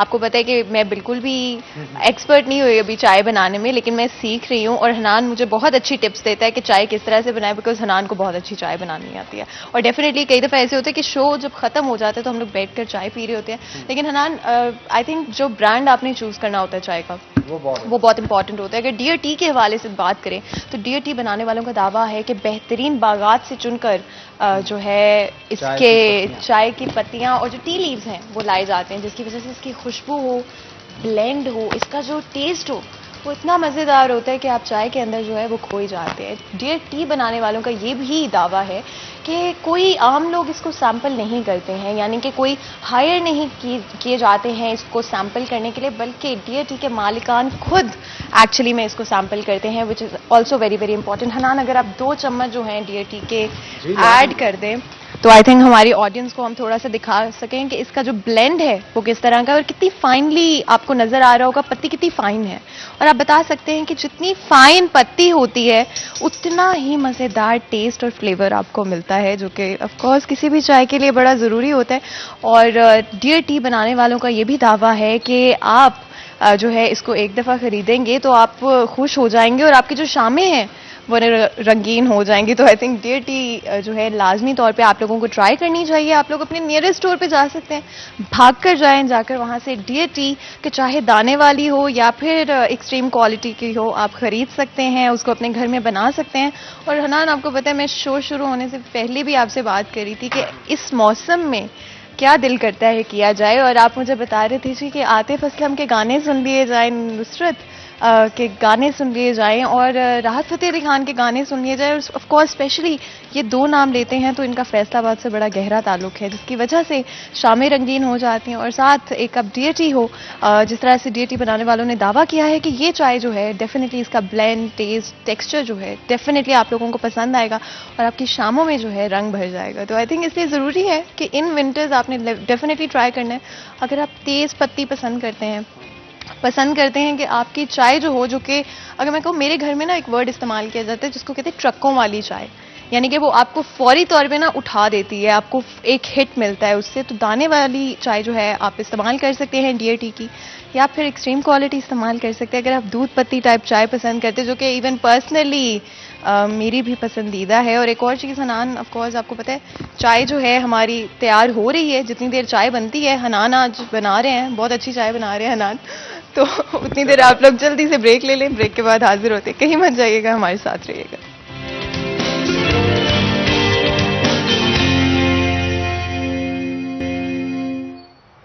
वेलकम बैक नाज़रीन, ब्रेक के बाद खुश आमदीद। नाज़रीन, जैसा कि आपको पता है कि आजकल कोरोना की वजह से बहुत सारे ऑनलाइन ऐप्स जो हैं वो मुतारिफ करवाए जा रहे हैं, लेकिन फातिमा आपको भी पता होगा कि बहुत सारी डिलीवरीज होम पे अब ये सिस्टम शुरू हो गया है कि ऑनलाइन ऐप्स के जरिए जो है करवाई जाएँ। ऐप्स तो बहुत सारे हैं, लेकिन चूज़ किसे करना है, इस हवाले से आप क्या कहेंगे? बिल्कुल हनान, और किसी भी आपने जब डिलीवरी सर्विस का मुआयना करना होता है या किस तरह की सर्विसेज एक स्पेसिफिक एप्लीकेशन आपके लिए प्रोवाइड करिए, तो आपने ये देखना होता है कि नीड्स क्या हैं आपके और डेली रूटीन में कौन सी ऐसी चीज़ें हैं जिसमें आप चाहते हैं कि आपको आसानी मिल जाए। तो आई थिंक ये टारगेट हमेशा से रहा है डिफरेंट एप्लीकेशंस को बनाने के पीछे। और स्पेशली अगर हमारी मार्केट में बात करें, पाकिस्तान की मार्केट में बात करें, तो बहुत ज़्यादा रूम है जहाँ पे डिजिटलाइजेशन हो सकती है और नई कंपनीज आती हैं, इनोवेटिव आइडियाज़ आते हैं। इससे ज़्यादा और आपको क्या चाहिए कि घर बैठे आपकी ज़िंदगी जो है उसको आसान कर दिया जाए टेक्नोलॉजी के ज़रिए और डिजिटलाइजेशन के ज़रिए। हनान, हमारे साथ बहुत ही खास मेहमान आज मौजूद हैं, विजनरीज हैं, इनोवेशन और नए तरह के जो आइडियाज़ हैं मार्केट में लेके आ रहे हैं। कंपटीशन दे रहे हैं बहुत अच्छा सारा, बहुत सारी और कंपनीज को, और यही तो बात है, कंपटीशन होगा तो ही तो और इनोवेशन आएगी, हमारे पास और आइडियाज आएंगे। और कौन नहीं चाहता कि पाकिस्तान आगे बढ़े और हम तरक्की करें, प्रोग्रेस करें, और हमारी जो जिंदगी है डे टू डे लाइफ वो आसान से आसान होती है। बहुत ही खास मेहमान हमारे साथ मौजूद हैं, मैं इंट्रोडक्शन करवा देती हूँ एक दफ़ा। सबसे पहले हमारे साथ आफाक अली खान मौजूद हैं जो कि कंट्री डायरेक्टर हैं फूड स्टेट के। वेलकम करते हैं आपको शो के अंदर, बहुत बहुत शुक्रिया तशरीफ लाने का। साथ ही साथ फैसल शहजाद भी हमारे साथ मौजूद हैं जो कि सिटी हेड हैं फूड स्टेट फैसलाबाद के। आपको भी वेलकम करते हैं शो के अंदर। बहुत बहुत शुक्रिया आप दोनों का, आपने अपने इतने बिजी स्केड्यूल में से वक्त निकाला हमारे शो के लिए, हमारी ऑडियंस के लिए। हनान, इनोवेटिव आइडियाज बहुत अच्छे होते हैं, बड़ा मजा आता है, आप नए तरह के आइडियाज सुनते हैं और आई एम श्योर बहुत सारे लोग जो देख रहे होंगे वो एम्बिशियस हो जाते हैं। ये चीज बिल्कुल एम्बिशियस हो जाते हैं। और फूड स्टेड जो कि एक ऐप है, इसे मार्केट में लाया जा रहा है, इससे क्या क्या जनाब आप फायदे उठा सकते हैं, इस हवाले से हमारे जो गेस्ट मौजूद हैं खासतौर पे उनसे गुफ्तगू का आगाज करते हैं ताकि आपको पता चल सके। तो हमारे साथ आफाक अली खान मौजूद हैं, उनसे गुफ्तगू का आगाज करते हैं। क्या कहेंगे जनाब, फूड स्टेड से क्या क्या चीजें जो हैं हम कर सकते हैं, कौन कौन सी चीजें घर पे ऑर्डर करवा सकते हैं? मार्केट में ऐप्स तो बहुत ज्यादा है, लेकिन इसकी खसूसियत क्या है? First of all, I would like to thank on the behalf of Foodstead. It's been privilege and honored to be here at your show. और Foodstead के बारे में मैं आपको ये बताऊंगा कि एक साल पहले हमने ये काविश स्टार्ट की थी वन पर्सन के साथ।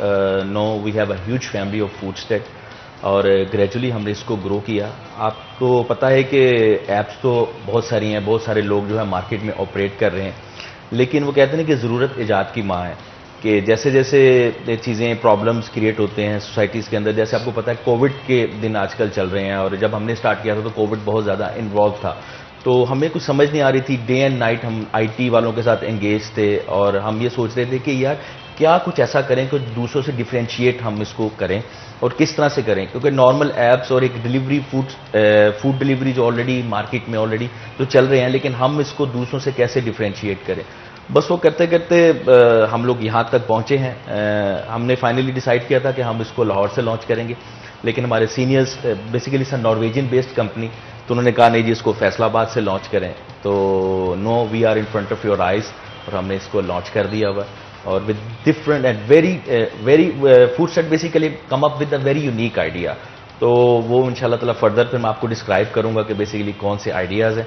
तो फैसल आपको बताएंगे कि हमारे हॉकर्स का जो बेसिकली आइडिया है वो बहुत ही यूनिक है। फैसल इसके बारे में थोड़ा सा बताएं। बिल्कुल जी, जरूर बताएं। सबसे पहले थैंक यू कि आपने हमें इनवाइट किया इधर। तो इसके अंदर ना हमारे हॉकर सिस्टम के अंदर जिस तरह के आप लोग जानते हैं कि गली मोहल्लों के अंदर ये वेजिटेबल्स वाले जा रहे हैं, आइसक्रीम वाले जा रहे हैं, ठीक है। इसके अंदर इस तरह होता है कि आप लोग घर में बैठे हैं, आपको पता नहीं चल रहा होता कि बाहर कोई बंदा आया या नहीं आया, ठीक है। इसके अंदर इस तरह होगा कि आप जस्ट हमारा जो है ऐप लॉगिन करेंगे तो आपको ना उसके अंदर एक नेविगेशन मैप नज़र आ जाएगा। उसके अंदर आपको हमारे जो है हॉकर्स, जिसके अंदर वेजिटेबल आ गया, जिसके अंदर अपना आइसक्रीम आ गया, ठीक है। इस तरह के हर किस्म के हॉकर्स जो है ना आपको लाइव नज़र आएंगे उसके ऊपर। तो इसके अंदर फैमिली जो थी पहले, जिस तरह आप घर होते हैं तो आपके जो मेल्स हजरात नहीं घर होते, ठीक है, तो आपको पता होना चाहिए कि आपने लॉगिन किया है। आपके घर से अक्सर सोसाइटीज़ आप देखते हैं, सोसाइटीज़ के अंदर जो होता है या तो मार्ट होता है जस्ट, ठीक है, हर जगह हर चीज़ उधर प्रोवाइड नहीं होती। तो उधर इस तरह कर रहे होते हैं कि उधर हम लोगों ने हॉकर जो पहले अलाउ नहीं कर रही थी सोसाइटी जो थी, तो हमने उसको ये भी अब सहूलत दे दी है कि अब वो हॉकर उधर भी जा रहे हैं। लेकिन उसके अंदर सबसे जो अच्छा बेनिफिट है वो ये है कि आप लोग इधर से देख लेते हैं कि हॉकर्स किस एरिया के अंदर जो है ना रोटेट कर रहा है। तो या तो आप लोग उधर से जाके चीज़ परचेज कर सकते हैं या उनको आप इधर बुलवा सकते हैं। और जो जैसे कि आइसक्रीम जो बेच रहा है या सब्जी वाला जो है वो किस तरह से कनेक्ट है? ये मैं थोड़ा सा आपको बताता हूँ। ये बड़ा ही यूनिक आइडिया था और ये फर्स्ट टाइम फूडस्टेड ही लॉन्च करने जा रहा है मार्केट के अंदर, क्योंकि जो हॉकर्स का कॉन्सेप्ट था ना ये थोड़ा सा कम होता जा रहा था, क्योंकि सोसाइटीज़ जो है ना इनको एक सिक्योरिटीज इश्यूज थे, क्योंकि वो एक अलार्म सा बजाते थे जब किसी भी सोसाइटी के अंदर एंटर होते थे, तो उनको मना कर दिया गया था कि आप इस तरह से सोसाइटीज़ के अंदर ना आएँ। हम लोगों ने उनको एक ऐसा आइडिया दे दिया है कि ऑफ कोर्स उनके पास फ़ोन्स तो होंगे, अगर उनके पास फ़ोन्स नहीं होंगे, कुछ कंपनीज के साथ हम कोलैबोरेट भी कर रहे हैं जिनको हम फ़ोन्स भी दे रहे हैं उनके हॉकर्स को। जैसे आइसक्रीम की बहुत सारी कंपनीज हैं, उनको हम दे रहे हैं कि जब वो सोसाइटीज़ के अंदर जाएंगे तो अपना अलार्म ऑन नहीं करेंगे। एक अलार्म सा होता है ना बच्चों को अट्रैक्ट करने के लिए कि बाहर आइसक्रीम वाला आ गया, लेकिन वो नहीं करेंगे। वो इस तरह से नहीं करेंगे, वो सोसाइटी के अंदर एंटर होंगे, जो फैमिली सराउंडिंग के अंदर हैं उनको खुद ब खुद उनके एल्गोरिदम से, उनके मोबाइल ऐप से पता चल जाएगा कि इस स्ट्रीट के अंदर ये वाला हॉकर है अगर आपने कोई भी आइसक्रीम खानी है, माँ आप ऐप पे जाएगी, वो देखेगी कि बच्चे को क्या पसंद है, वो वहां से ऑर्डर करेगी और उसको करीब तरीन जो भी हॉकर होगा वो खुद ब खुद उसके मोबाइल पे जो है वो एक नोटिफिकेशन आएगा, वो स्ट्रेट वे जाएगा उनके घर के सामने और वो आइसक्रीम उनको सर्व कर देगा। इसी तरह जैसे आप सब्जी की बात कर रहे हैं, क्या ये भी अवेलेबल होगा कि कौन कौन सी सब्जी उसके पास मौजूद है, उनका रेट क्या है? जी, उसके ऊपर उसका पूरा मेन्यू उसके ऊपर ना शो हो रहा होगा। जी बिल्कुल, ठीक है, पूरा मेन्यू शो हो रहा होगा। जिस दिन उसके पास जो चीज़ नहीं मौजूद होगी वो उस प्रोडक्ट को बंद कर सकता है, जो हॉकर होता है। तो इसकी जो अपीयरेंस होती है अपने कस्टमर को सारी ज़ाहिर हो रही होती है इसके पास इस वक्त कौन कौन सी प्रोडक्ट मौजूद है और किस किस रेट के ऊपर मौजूद है। ठीक है, एक तो बड़ा वेरिएशन होता है ना कि आपको पता ही नहीं होता कि आज मार्केट के अंदर क्या रेट चल रहा है। ठीक है, लेकिन आपको घर बैठे पता होता है कि इसका इस वक्त ये रेट चल रहा है वेजिटेबल्स का। अपॉर्चुनिटीज भी हम लोगों को दे रहे हैं कि जिनकी सेल्स नहीं है या जो प्रॉब्लम्स में हैं, हॉकर्स भाई हमारे, हॉकर्स हजरात जिसमें सब्जी वाले हैं, दूध वाले हैं, वो इस तरह से जाएंगे, उनको सराउंडिंग्स के अंदर जिनको पता नहीं है कि चीज़ कहाँ पे सेल करनी है, तो हमारी टेक्नोलॉजी के थ्रू घर बैठी फैमिलीज उनको एंगेज करेंगी बेसिकली। बिल्कुल, बहुत ही डेफिनेटली इंटरेस्टिंग आइडिया है और I think it's first of its kind, because मैंने ये आइडिया जो है पहली दफा सुना है। आई डोंट थिंक, बिल्कुल, और हमने तो एक दो कंपनीज को एंगेज किया है और बाकी और बहुत सारी कंपनी जो है वो हम एंगेज करने की कोशिश कर रही हैं कि आप हमारे साथ भी काम करें। तो हमने टेस्टिंग पर्पस से हमने एक कंपनी के साथ इंशाल्लाह जॉइंट कोलैबोरेशन की है।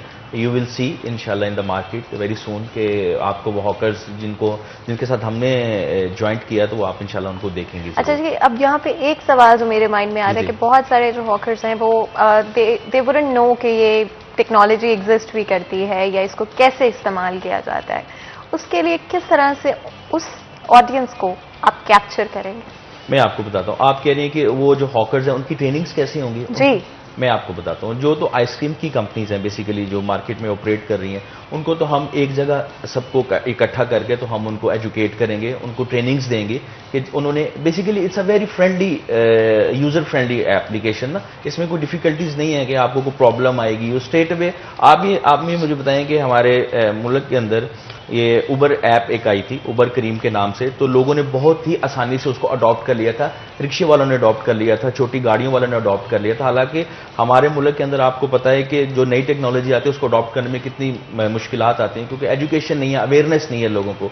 तो इसी तरह से अब लोग दे आर वेल अवेयर, अब उनको पता है कि हमने इन चीज़ों को कैसे अडॉप्ट करना है। तो हमारी थोड़ी सी काविश होगी, उनको ट्रेनिंग्स देंगे, then gradually we will grow up. तो आहिस्ता आहिस्ता वो सारी चीज़ें जो हैं वो खुद ब खुद ग्रो कर देंगे। कुछ लोगों को बताने की देर है, बाकी खुद ब खुद समझ जाएंगे। बिल्कुल। और इसके अलावा अगर बात करें लोगों की, तो हर एक की कोशिश होती है कि चीप से चीप चीज जो है वो ली जाए, जरा सस्ती हो, मार्केट से रेट उसका कम हो। तो क्या इस ऐप को यूज करने वाले लोग इस चीज से कोई फायदा उठाएंगे कि दूसरी ऐप पे वही चीज अगर अवेलेबल है उससे कुछ कम पैसों पे? जी बिल्कुल बिल्कुल बिल्कुल। अगर हमने इतनी बड़ी काविश किया तो हमारे बैकअप द माइंड ये भी हमने एक पूरा मैकेनिज्म बनाया हुआ है कि हमने लोगों को सस्ती, अच्छी और हाइजेनिक चीज किस तरह से देनी है। अभी ये तो मैं एक हॉकर को हमने हाईलाइट किया है। इस तरह से हमारे जो रेस्टोरेंट्स की फील्ड है, जो भी एक यूनिक आइडिया कि हम पूरे रेस्टोरेंट को स्मार्ट रेस्टोरेंट पे तब्दील करने जा रहे हैं। It's not only delivery company, it's we are providing a whole smart restaurant solution कि आप कभी भी किसी रेस्टोरेंट में जाएंगे तो आपको एक फील आएगी कि मैं एक सिंपल रेस्टोरेंट में नहीं हूँ, मैं एक स्मार्ट रेस्टोरेंट में हूँ। वो इस तरह से है कि अगर कोई भी क्लाइंट जो है किसी रेस्टोरेंट के अंदर एंटर होता है, अगर वो अपनी टेबल पे जाके बैठता है तो उसको किसी भी मेन्यू को टच करने की ज़रूरत नहीं है। He just scan the QR code और उसके मोबाइल के अंदर वो पूरा आपका मेन्यू आ जाएगा। जैसे हमारा प्लेस्ड ओवर देयर, ये हमारा बेसिकली इस तरह के QR कोड डिफरेंट टेबल्स के ऊपर वहाँ पे होंगे। अगर आपने वहाँ से QR कोड स्कैन किया है, अपने ही मोबाइल से आपने पेमेंट की है, आपने खाना खाया है और आप वहाँ से चले गए हैं, आपने किसी चीज़ को टच नहीं किया, आपने वेटर को नहीं बुलाया, इट्स नथिंग लाइक दैट। आपने सेल्फ ऑर्डर किया है और आपकी टेबल पे ऑर्डर आ गया है, आपने अपना मील एंजॉय किया है and you just leave the restaurant. अच्छा जी, और ये बिल किस तरह से? आप एक दफा ऑर्डर प्लेस कर देते हैं उसी? जी मिस मैम, उसमें ये है कि वो आपने जब पूरा अपना मेन्यू सेलेक्ट किया, whatever you want to eat, तो उसके बॉटम के अंदर आपको ऑप्शंस आ जाती हैं कि कैश ऑन डिलीवरी करना है या आपने through your cards and what ever the meaning, तो वो आपने वहाँ से उसको पेमेंट करनी है और वो वहाँ से पेमेंट करेगा और वो बिल्कुल वहाँ से चला। बिल्कुल जी, बहुत ही बेहतरीन आइडिया है। इसके पीछे थिंकिंग प्रोसेस क्या था? जिस तरह से मैं पहले भी कह रही थी कि कोई ना कोई आप देखते हैं लूप होल, कहीं ना कहीं कुछ मिसिंग है? वो मैम ये था कि आपको पता है कि हम लोग कोविड के प्रॉब्लम से बहुत ज़्यादा इश्यूज ऑलरेडी क्रिएट हो चुके हैं, तो कोई भी कंपनी इस चीज़ के बारे में नहीं सोच रही थी। तो हमने दिन रात इस चीज़ पे लगा के कि क्या कुछ ऐसा करें कि जो दूसरों से डिफरेंट हो। तो हमने ये सारे फीचर्स इसीलिए लॉन्च किए कि अगर कोई रेस्टोरेंट में जाता है, ये तो मैंने आपको QR कोड का बताया है, इसके अलावा हमारा एक फीचर है कि अगर कोई गाड़ी हमारे रेस्टोरेंट, जो हमने स्मार्ट रेस्टोरेंट बनाया हुआ है, उसके 25-30 मीटर के रेडियस के अंदर आती है, तो वो अपने मोबाइल के थ्रू जो है ऐप को ऑन करेगा और वहीं से कार पार्किंग ऑर्डर जो है वो जनरेट करेगा। तो हमारी जो भी हमारा टैब या हमारी मशीन जो भी रेस्टोरेंट के अंदर प्लेस होगी, उसका वो ऑर्डर चला जाएगा। उसके पूरी इंफॉर्मेशन जो है वो जो एक क्लाइंट ने गाड़ी में बैठ के की है, वो सारी इंफॉर्मेशन चली जाएगी और जो भी प्रिपरेशन टाइम होगा उसके ऊपर उसी गाड़ी को जो है ना वो ऑर्डर सर्व कर दिया जाएगा। जो हमारा वेटर होगा उसको GPS सिस्टम के थ्रू पता चल जाएगा कि गाड़ी कहाँ पे पार्क है और मैंने किस गाड़ी को जो है ना कहाँ पे जाके सर्व करना है। आइदर कि वो बंदा गाड़ी में बैठ के खाना चाह रहा है या टेक अवे करना चाह रहा है। तो एक ये भी फीचर है हमारा कार पार्किंग वाला। और जो रेस्टोरेंट के अंदर मैंने आपको एक एनवायरनमेंट बताया है कि पेपरलेस एनवायरनमेट है, आपको किसी चीज को टच करने की जरूरत नहीं, पेपरलेस, कॉन्टैक्टलेस। आपको आजकल आपको पता है कि इतने लोग कॉन्शियस हो गए हैं, पीपल आर मतलब कि वो बहुत ही ज्यादा वो केयरिंग हो गए हैं कि यार हमने इस चीज को टच नहीं करना, ये नहीं करना, वो नहीं करना। तो इसका मतलब ये था कि यार हम कुछ ऐसा करें कि उनको किसी चीज ना बंदे को बुलाने की जरूरत पड़े, तो वेटर ना उनके पास आए, उन्होंने खुद से वहां से सेल्फ ऑर्डर करना है और खाना खा के तो वहां से चले जाना। मार्केट रिस्पॉन्स क्या जा रहा है अभी? सॉरी, मार्केट रिस्पॉन्स क्या जा रहा है? Sir market response is very positive क्योंकि it's a very different idea. Already ये मार्केट में पहले से ऑपरेशनल नहीं था। We are the first company in the market जो इंट्रोड्यूस इस चीज़ को कर रहे हैं। और फर्स्टली हमने फैसलाबाद से इसको स्टार्ट किया है, then will be move to Lahore as well, then gradually इंशाल्लाह ताला अदर सिटीज एज वेल। और अगर इसमें कुछ चीज़ें ऐसी भी ऐड की जाएं, जैसे आपने डिलीवरी की बात की, तो क्या ऐसी भी चीज़ें ऐड की जा रही हैं कि अगर कोई आउट ऑफ कंट्री से कोई चीज़ मंगवानी हो? अच्छा, उसके बारे में ये है कि बहुत सारी ऐसे आइडियाज़ हैं जिनको हमने एंगेज करना है। अभी इसके अंदर एक फीचर ऐसा भी है कि जिसके अंदर आपने कहा था ग्रोसरी फीचर्स को ऑलरेडी इनेबल्ड है, लेकिन उसको हमने अभी स्टार्ट नहीं किया, वो कर सकते हैं। अच्छा, बाहर से क्योंकि हमारी इस नॉर्वेजियन बेस्ड कंपनी, इसको हमने नॉर्वे से भी ऑपरेशनल किया हुआ है, इसको हमने स्पेन से भी जो है ऑपरेशनल किया हुआ है। तो पाकिस्तान के अंदर आपको पता है मैंने एक आइडिया जनरेट किया था कि हमारे यहाँ पे ना बहुत सारी यूनिक आइटम्स हैं। अंदरून शहर हो गया, लाहौर या आपके फैसलाबाद के बहुत सारे ऐसे मकामात हैं जहाँ पे बड़ी यूनिक प्रोडक्ट मिलती है जो पाकिस्तानी कल्चर और वैल्यू को जो है वो पोर्ट्रे करती है फॉरेन कंट्रीज के अंदर। तो डेफिनेटली वो ऑर्डर कर सकते हैं। यानी सिर्फ और सिर्फ आप बाहर से मंगवा नहीं सकते, यहाँ से भी बाहर भेजी जा 100%। क्योंकि समटाइम फातिमा, अगर मैं अपनी बात करूँ, शूज बहुत सारी कंपनीज के ब्रांड्स के ऐसे होते हैं जो यहाँ से नहीं मिलते हैं। जी। तो बाहर से मंगवाने तो के लिए बहुत सारे ऐप्स सकती हूँ कि हनान और जूते, मतलब डिफरेंट तरह के, मतलब अगर if there is a new shoe out there, Hanan के पास वो होने वाला है। तो उसके लिए फिर ऑर्डर बाहर से करना पड़ता है। तो उसके लिए आप भी कोई ऐसा इनिशिएटिव ले रहे हैं? Definitely sir, definitely we are thinking. और क्या क्या चीजें उसमें ऐड ऑन कर रहे हैं आप? मतलब इसमें ग्रोसरी होगी, परफ्यूम्स होंगे या क्या क्या? अच्छा, वो ग्रोसरी के अंदर तो बेसिकली अभी स्टार्टिंग में ग्रोसरी ही है, लेकिन आप जिन प्रोडक्ट्स की बात करें definitely we think on that और हम इसको इंशाल्लाह कंसीडर करेंगे फ्यूचर के अंदर। बहुत सारे और भी आइडियाज़ हैं। एक ऐसा आइडिया भी है जो चले मैं शेयर कर लेता हूँ आपके साथ। वो ऐसा था कि ऐसे ना करें because I am sure you have a lot of competition, so I wouldn't want to reveal anything. मतलब कि बीइंग अ मुस्लिम बंदे को एक स्पिरिचुअलिज्म उसके अंदर होती है कि मैंने ये सोचा था कि हम अपनी ऐप के अंदर मैं एक ऐसी चीज़ लेके आऊँ कि मील फॉर एवरीवन का मतलब ये है कि मेजर पार्टिसिपेशन जो है वो फूड स्टेट करेगी, कुछ पार्टिसिपेट जो है वो अपना रेस्टोरेंट करेगा और कुछ जो हम ऑर्डर करने वाला करेगा किसी भी ऐसे डिजर्विंग इंसान के लिए कि जो वो भूखा है, खाना नहीं खा रहा, आप खाना खा रहे हैं, आपने अपना मील खाया, आप उसको देख रहे हैं कि यार वो भूखा है, उसके लिए हमें कुछ करना चाहिए, तो आप राइट अवे जो है मील फॉर एवरीवन पे जाएंगे, वहां पे क्लिक करेंगे, रेस्टोरेंट को भी पता चल जाएगा कि ये ऑर्डर डिफरेंट डोमेन से आया है, तो वो खुद से भी उसमें पार्टिसिपेशन होगी और हमारी भी उसकी पार्टिसिपेशन होगी और जो ऑर्डर कर रहा है वो भी उसके अंदर पार्टिसिपेट करेगा और उस बंदे को वो खाना जो है वो सर्व किया जाएगा। यूनाइटेड नेशंस का एक सिमिलर प्रोग्राम है जो कि of course it's not run through an application, लेकिन एक डिफरेंट तरह से वो करते हैं, बट आई थिंक पाकिस्तान में अभी तक ये इंट्रोड्यूस नहीं ये करवाया कॉज है बेसिकली। हमने देखें जिंदगी में इंसान ने पैसा ही नहीं कमाना होता, इंसान कोई मकसद लेके इस दुनिया में आया है, तो ये ज़रूर अपने अंदर रखना चाहिए। अल्लाह ताला को पार्टनर जब बंदा बनाता है तो इंशाल्लाह कामयाबी। एंड बहुत खूबसूरत आपने ये जो मैसेज, एक आई थिंक सबके लिए ये एक मैसेज भी है कि अपनी तरक्की और कामयाबी तो होती है, लेकिन it's very important to give back. अगर आप वापस, जितना आप वापस देंगे उतना अल्लाह ताला आपको और देगा। और एक और फीचर जो कि इस एप्लीकेशन का है, जो कि मुझे बड़ा इंटरेस्टिंग लगा है, and I would want to understand that, कि ये जीपीएस के थ्रू भी डिलीवरी हो जाती है। ये किस तरह से मुमकिन हो जाता है? ये इसके अंदर ना इस तरह होता है कि अगर आपकी लोकेशन चेंज भी हो रही है, so what I mean by GPS is कि अगर आपकी लोकेशन चेंज हो जाए, इसके अंदर ना हम लोग लाइव लोकेशन यूज कर रहे होते हैं, ठीक है। अच्छा। हम उसी की बात करना चाह रहे हैं, मेरा ख्याल, ठीक है। जिसके अंदर ना जो हम दो तरह की लोकेशन यूज कर रहे होते हैं। जिस तरह एक हमारे वेंडर्स होते हैं, तो वेंडर जो होते हैं ना, रेस्टोरेंट कह लें आप या ग्रोसरी स्टोर कह लें, उधर हमारी जो होती है करंट लोकेशन शो हो रही होती है, ठीक है। लेकिन जो हमारे हॉकर्स हैं ना, उधर हमारी लाइव लोकेशन शो हो रही होती है, लेकिन वो भी हम कंटिन्यूसली नहीं शो करवा रहे होते। थोड़ा सा इशू होता है गवर्नमेंट की तरफ से भी और हमारी सोसाइटी की तरफ से भी, कि थोड़ी क्राइम वाला सिस्टम भी चल जाता है कि आपको ना नज़र आ रहा होता है बंदा लाइव करता जो होते हैं हॉकर्स वगैरह। तो फिर हमने जो होता है ना, उसके स्टेप बाय स्टेप होता है कि आप 10 मीटर बाद जाके नज़र आता है, 20 मीटर बाद जाके नज़र आता है, ठीक है। लेकिन लाइव नज़र आ रहा होता है कि हमारे जो हॉकर्स हैं तो वो मूव करते हुए लाइव नज़र आ रहे होते हैं। तो ये बड़ा अच्छा इनिशिएटिव लिया है हम लोगों ने। एल्गोरिदम होता है कि कहाँ पे कौन बंदा मूव कर रहा है। ये आपकी सैटेलाइट से आपने राइट्स लिए होते हैं कि हमने, क्योंकि जीपीएस सिस्टम अपनी टेक्नोलॉजी के अंदर इंट्रोड्यूस करवाया, क्योंकि ऑलरेडी कंपनियां ये कर रही होती हैं। तो इसलिए ये होता है कि अगर आपने किसी इंसान को या किसी भी हॉकर हो गया या कोई भी जैसे उबर क्रीम या दूसरी कंपनीज ऑपरेट कर रही हैं, तो ये उनको ये करना पड़ता है बेसिकली। तो इस वजह से फिर उनकी लाइव लोकेशंस आ रही होती हैं, तो फिर वहाँ से उनको बंदा एंगेज कर लेता है। तो ये जो हॉकर्स वाला आइडिया था, ये टोटली क्रेडिट गोज़ टू ये स्पेसिफिकली हॉकर्स के साथ एसोसिएटेड है कि अगर वो डिफरेंट जगहों पे जा रहे हैं, या ये डिलीवरी के लिए भी पॉसिबल होगा? जी जी, डिलीवरी के लिए। अब जैसे फैसल ने आपको बताया है कि अगर एक हॉकर किसी सोसाइटी के अंदर एंटर होता है, उस सोसाइटी की जो फैमिलीज हैं उन्होंने हमारी एप्लीकेशन डाउनलोड की हुई है, और वो हमारे हॉकर के ऑप्शन में, अगर आप हमारी एप्लीकेशन देखेंगे ना, उसमें ये सारे ऑप्शंस आ रहे हैं।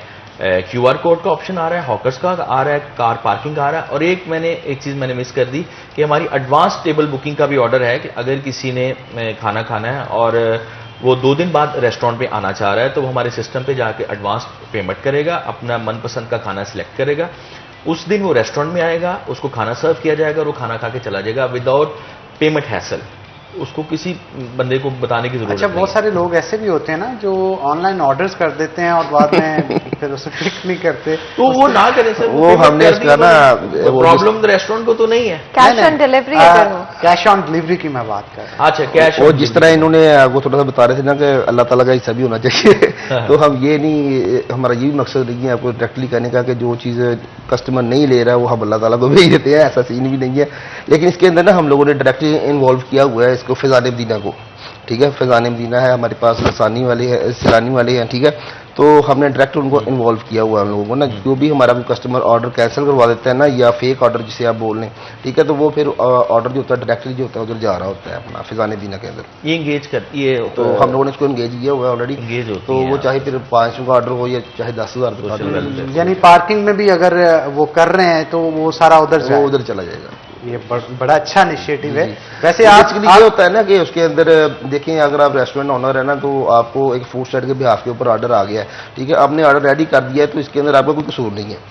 आपने हमारे बिहाफ के ऊपर ऑर्डर रेडी किया है ना, तो अब बाहर से हमारे बिहाफ के ऊपर जो कस्टमर खड़ा है वो ऑर्डर नहीं ले रहा, तो इसके अंदर आपका कसूर नहीं है।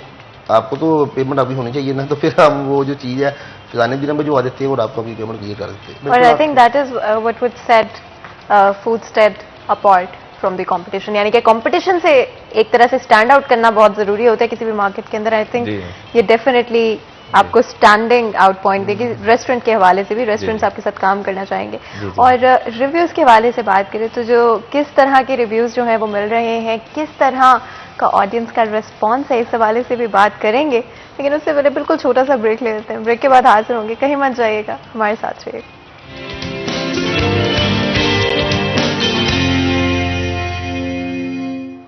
वेलकम बैक सिटी एट 10 में एक दफ़ा फिर आपको खुशामदीद कहते हैं जी। बहुत ही इंटरेस्टिंग एप्लीकेशन के हवाले से बात करें, अभी भी लॉन्च की गई है और हम चाहते हैं डेफिनेटली कि जितना हो सके हम टेक्नोलॉजी को, ये नए इनोवेटिव आइडियाज़ को आगे लेकर आएं, क्योंकि हो सकता है कि नेक्स्ट आइडिया आप लोगों में से ही किसी का हो, और जब भी आप कोई अच्छा आइडिया सुनते हैं, स्पेशली जिसमें ना सिर्फ एक बिजनेस पॉइंट ऑफ व्यू होता है लेकिन एक स्पिरिचुअल एस्पेक्ट भी होता है, सोसाइटी की बेहतरी के लिए, लोगों की आसानी के लिए कोई एस्पेक्ट होता है, तो उस चीज़ को तो और भी ज़्यादा प्रमोट भी करना चाहिए और बात भी करनी चाहिए उस हवाले से। सबसे पहले तो क्योंकि हम फूड स्टेट की स्पेसिफिकली बात करें, I think at this point हर कोई सोच रहा होगा कि इसको हम डाउनलोड कहाँ से कर सकते हैं, किस तरह से इसको अगर ट्राई आउट करना चाहते हैं तो क्या रिसोर्सेज होंगे? डाउनलोड के लिए मैम प्ले स्टोर होते हैं एंड्रॉयड के लिए भी, और आपके जो है वो आईफोन, बोथ एप्लीकेशन जो है वो इंटीग्रेटेड है। आप दोनों प्लेटफॉर्म से जाके फूडस्टेट को डाउनलोड कर सकते हैं and you are free to use, no problem, no hassle, कोई इसमें प्रॉब्लम नहीं है, वेरी फ्रेंडली और ईजी टू यूज़। अच्छा, इसको जब आपने बहुत सारे ऐप्स के अंदर चीज़ें इनकॉर्पोरेट की और बहुत सारी चीज़ों को ज्वाइन किया, इसके पीछे आईटी प्रोफेशनल्स जो हैं उन्होंने किस तरह से काम किया, लोगों की आसानी के लिए चीज़ों को बेहतर किस तरह से बनाया, जर्नी कैसी रही इस हवाले से? जर्नी सर मैं आपको बताता हूँ कि मैंने हैव ऑलरेडी टोल्ड यू कि 1 साल पहले हमने ये इस चीज़ को स्टार्ट किया था और तब कोविड के इश्यूज थे, तो हमें सबसे पहले ये प्रॉब्लम आ रही थी कि हमने इसको मार्केट कैसे करना है, क्योंकि गवर्नमेंट की तरफ से बहुत सारे जो हैं वो पाबंदियां थी, बहुत सारे इश्यूज थे।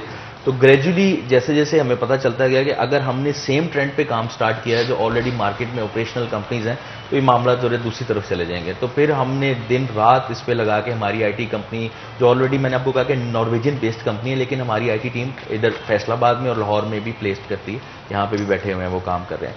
तो ग्रेजुअली कुछ मैं उनके साथ एंगेज रहा, मैं उनको बताता रहा, क्योंकि ऑलरेडी मैंने आई हैव स्टडीड जो ऑलरेडी कंपनीज ऑपरेट कर रही हैं उनको स्टडी किया है कि वो किस तरह से काम कर रही हैं। तो मैंने फिर उनको बोला कि यार नहीं, इसको इस तरह से लेके चलें, बेशक हमारा टाइम लग रहा है, हम लेट हो रहे हैं, लेकिन आपको अगर इनोवेटिव आइडिया के साथ नहीं जाएंगे तो फिर इश्यूज बन जाएंगे, क्योंकि कोविड का भी मुकाबला करना है हमने, और लोगों जो आजकल आपको पता है प्रिकॉशंस कर रहे हैं बहुत सारे, किसी चीज़ को टच नहीं करते। तो मैंने कहा यार आप इस चीज़ को, इन चीज़ों को इंगेज करें अपनी एप्लीकेशंस के अंदर। देन फाइनली जो है हमने अपनी एप्लीकेशन को मुकम्मल किया विद ऑल दीज फीचर्स। और ऑडियंस रिव्यूज़ के हवाले से बात करें तो सो फार आपको किस तरह का रिस्पॉन्स मिल रहा है? नहीं, अल्हम्दुलिल्लाह जो है कि हमने लास्ट टाइम जो 3 माह पहले हमने लॉन्च किए थे, इससे पहले, ठीक है, जस्ट लाइक आप कह रहे हैं टेस्ट किया था। और यहाँ पे ऐड करना चाहिए कि फैसलाबाद में ये एप्लीकेशन जो है लॉन्च की गई है। आई थिंक फैसलाबाद और खाने जो है उनका बड़ा क्लोज रिलेशन है, तो कहीं पर भी अगर आप खाने की बात करते हैं तो बड़े फूडीज लोग हैं बहुत फैसलाबाद के बड़े फूडीज लोग हैं। तो अल्हम्दुलिल्लाह हमने जस्ट टेस्टिंग के लिए अपना ऐप लॉन्च किया था आज से 3 माह पहले। तो माशाल्लाह हमें उसे टेस्ट करने के बाद ना हमने बंद करके दोबारा भी चलाना होता है, तो हमें वो बंद करने का मौका ही नहीं मिल रहा था। तो अच्छा। माशाल्लाह इतना रशली माहौल था हमारे ऐप के ऊपर बन गया था, तो हमारी आवाम जो है, ऑडियंस भी बड़ी खुश थी इससे। तो हमारे जो बेसिकली ना हमारे इसके ऊपर जो वेंडर्स हैं ना वो बहुत खुश हैं। वेंडर्स मीन्स जो हमारे जो रेस्टोरेंट है ना, जब आपके रेस्टोरेंट खुश होंगे तो आपका कस्टमर खुश होगा। जिस तरह पहले निजी कंपनी जिधर चल रही हैं, फैसलाबाद हो गया, पूरे पाकिस्तान के अंदर चल रही हैं, वो ना इनका एक स्ट्रक्चर है कि वो लोग ले रहे हैं कमीशन बेस्ड सिस्टम, ठीक है। वो एक रेस्टोरेंट का अगर कोई ऑर्डर जनरेट होता है ना, तो उसे 30 to 35% उसका कमीशन अर्न कर रही होती हैं वो कंपनीज जो होती हैं। तो उन लोगों ने ना अपनी मोनोपोली बनाई हुई है उसके ऊपर। तो हमने तो बड़ा खूबसूरत तरीका इसके अंदर चलाया कि जब एक बंदा आपसे जब कमीशन लिया जाएगा ना, 30% कमीशन लिया जाएगा, तो या आप लोग उसका मेयार कम कर देंगे चीज़ का, या आप उसका रेट एक्सीड कर देंगे। तो हमने इसके अंदर बड़ा ज़बरदस्त सिस्टम निकाला है कि हम लोग चाहे फिर किसी बंदे का अब ऑर्डर जनरेट हो रहा है ना, वो 10,000 रुपये का ऑर्डर जनरेट हो रहा है, वो 500 रुपये का ऑर्डर जनरेट हो रहा है, वो 1 लाख रुपये का ऑर्डर जनरेट होता है महीने का, वीक का, महीने का, एक जो भी सीन है इसका, तो हम लोग उनसे बहुत नॉमिनल सी जो है ना सब्सक्रिप्शन मॉडल के ऊपर है, हम वो प्राइस ले रहे हैं उनसे।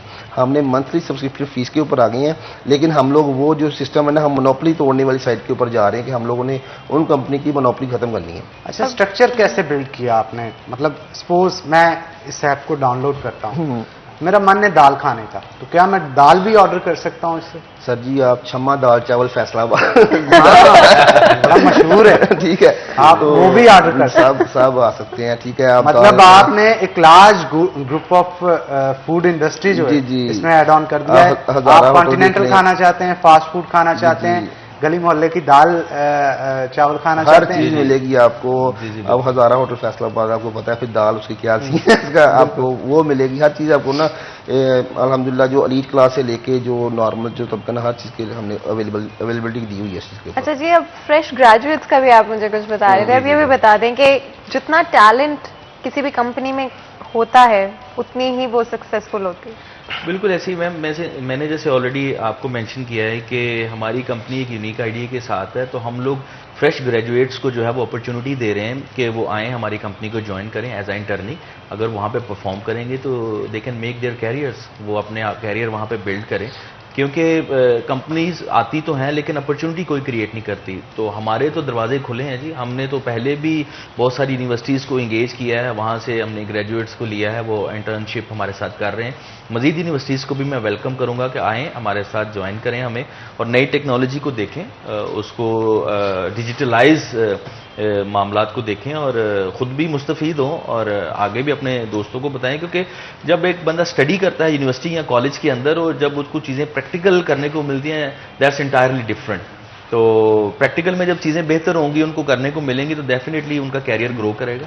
तो हम डेफिनेटली अपॉर्चुनिटी दे रहे हैं। और ये लोगो और जो डिज़ाइन है ये और कलर कॉम्बिनेशन, ये किस तरह से टीम थी, इंडिविजुअली किसी के माइंड में आए, किस तरह से? जी जी, ये फ्लाइंग ईगल है। ये मतलब कि एक थॉट प्रोसेस है कि जी हमारा एक ईगल ऊपर से उड़ रहा है और नीचे मामला तो हालात को देख रहा है और बड़ा स्मार्टली जो है वो अपना हिसाब और ईगल की स्पीड पे जो ये आपका खाना लेके पहुंच रहा है। जी जी जी, बिल्कुल बिल्कुल बिल्कुल बिल्कुल। हमारा अगर ऐड भी देखें तो हमारा एक ऑलरेडी जो हमने ऐड बनाया वो भी एक सहरा में जाके बनाया कि हम कहीं भी अपनी डिलीवरी जो है वो पॉसिबल उसको कर सकते हैं, ऐसा कोई प्रॉब्लम नहीं है। और जैसे सर ने ऑलरेडी मेंशन किया कि बहुत ही कल्चर्ड और डिफरेंट किस्म के खाने जो होते हैं, जो वैल्यू होते हैं किसी भी सोसाइटी के, तो उनको डेफिनेटली हमने कंसीडर किया है। जैसे लाहौर के बड़े मशहूर खाने और अंदरून शहर के, उनको हमने एंगेज किया है कि जी हमारा राइडर, अगर आप एक मॉडर्न सोसाइटी में बैठे हुए हैं तो अगर आपने अंदरून शहर से ऑर्डर करना है तो you can order any time any way. बहुत सारी चीज़ें हैं इसमें,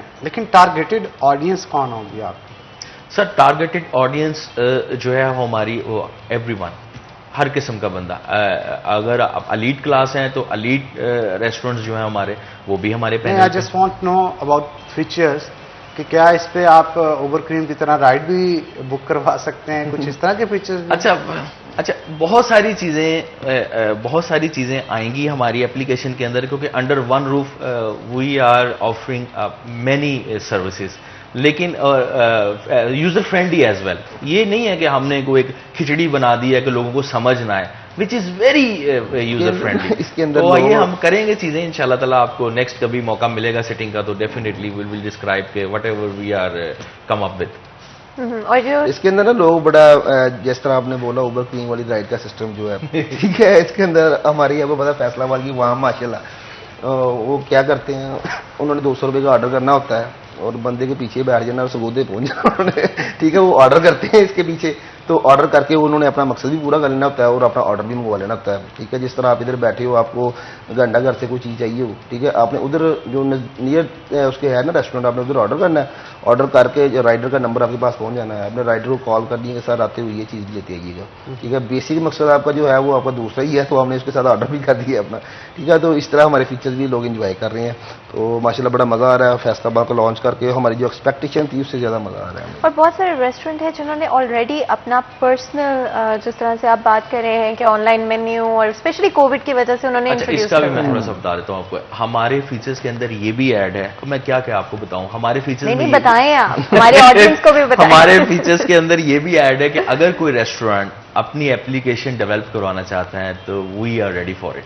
आप वो हमारे पास आएँ, वो कहें जी हमने अपनी एप्लीकेशन डेवलप करवानी है, और सेम लाइक जैसे आपकी एप्लीकेशन है तो हम बिल्कुल फ्री हैं कि जी डेफिनेटली हम आपको बना के देंगे। ऐसा सच नहीं है, बेसिकली ऑलरेडी जो कंपनियां कर रही हैं वो कुछ ऐसी काम नहीं भी करती कि जी ये हो जाएगा वो हो जाएगा, लेकिन हमने B2B जो है वो मामला जी डाउनलोड की जा सकती है ऐप स्टोर से, या फिर वो एंड्रॉयड पर भी डाउनलोड की जा सकती है ऐप स्टोर पे, और आप लोग डेफिनेटली जो है इसको ट्राई कर सकते हैं। बिल्कुल आप ठीक कह रही हैं। बहुत शुक्रिया आप दोनों का आज के शो में आने के लिए, बड़ी जबरदस्त डिस्कशन रही आपके साथ, तो वंस अगेन आप दोनों का बहुत शुक्रिया। इसी के साथ जनाब आज के शो से अपने मेजबान हन्नान बुखारी और फातिमा नासिर को इजाजत दें। अपना बहुत बहुत ख्याल रखें, हम मिलेंगे आपसे अगले दफा। तब तक के लिए अल्लाह हाफ़िज़।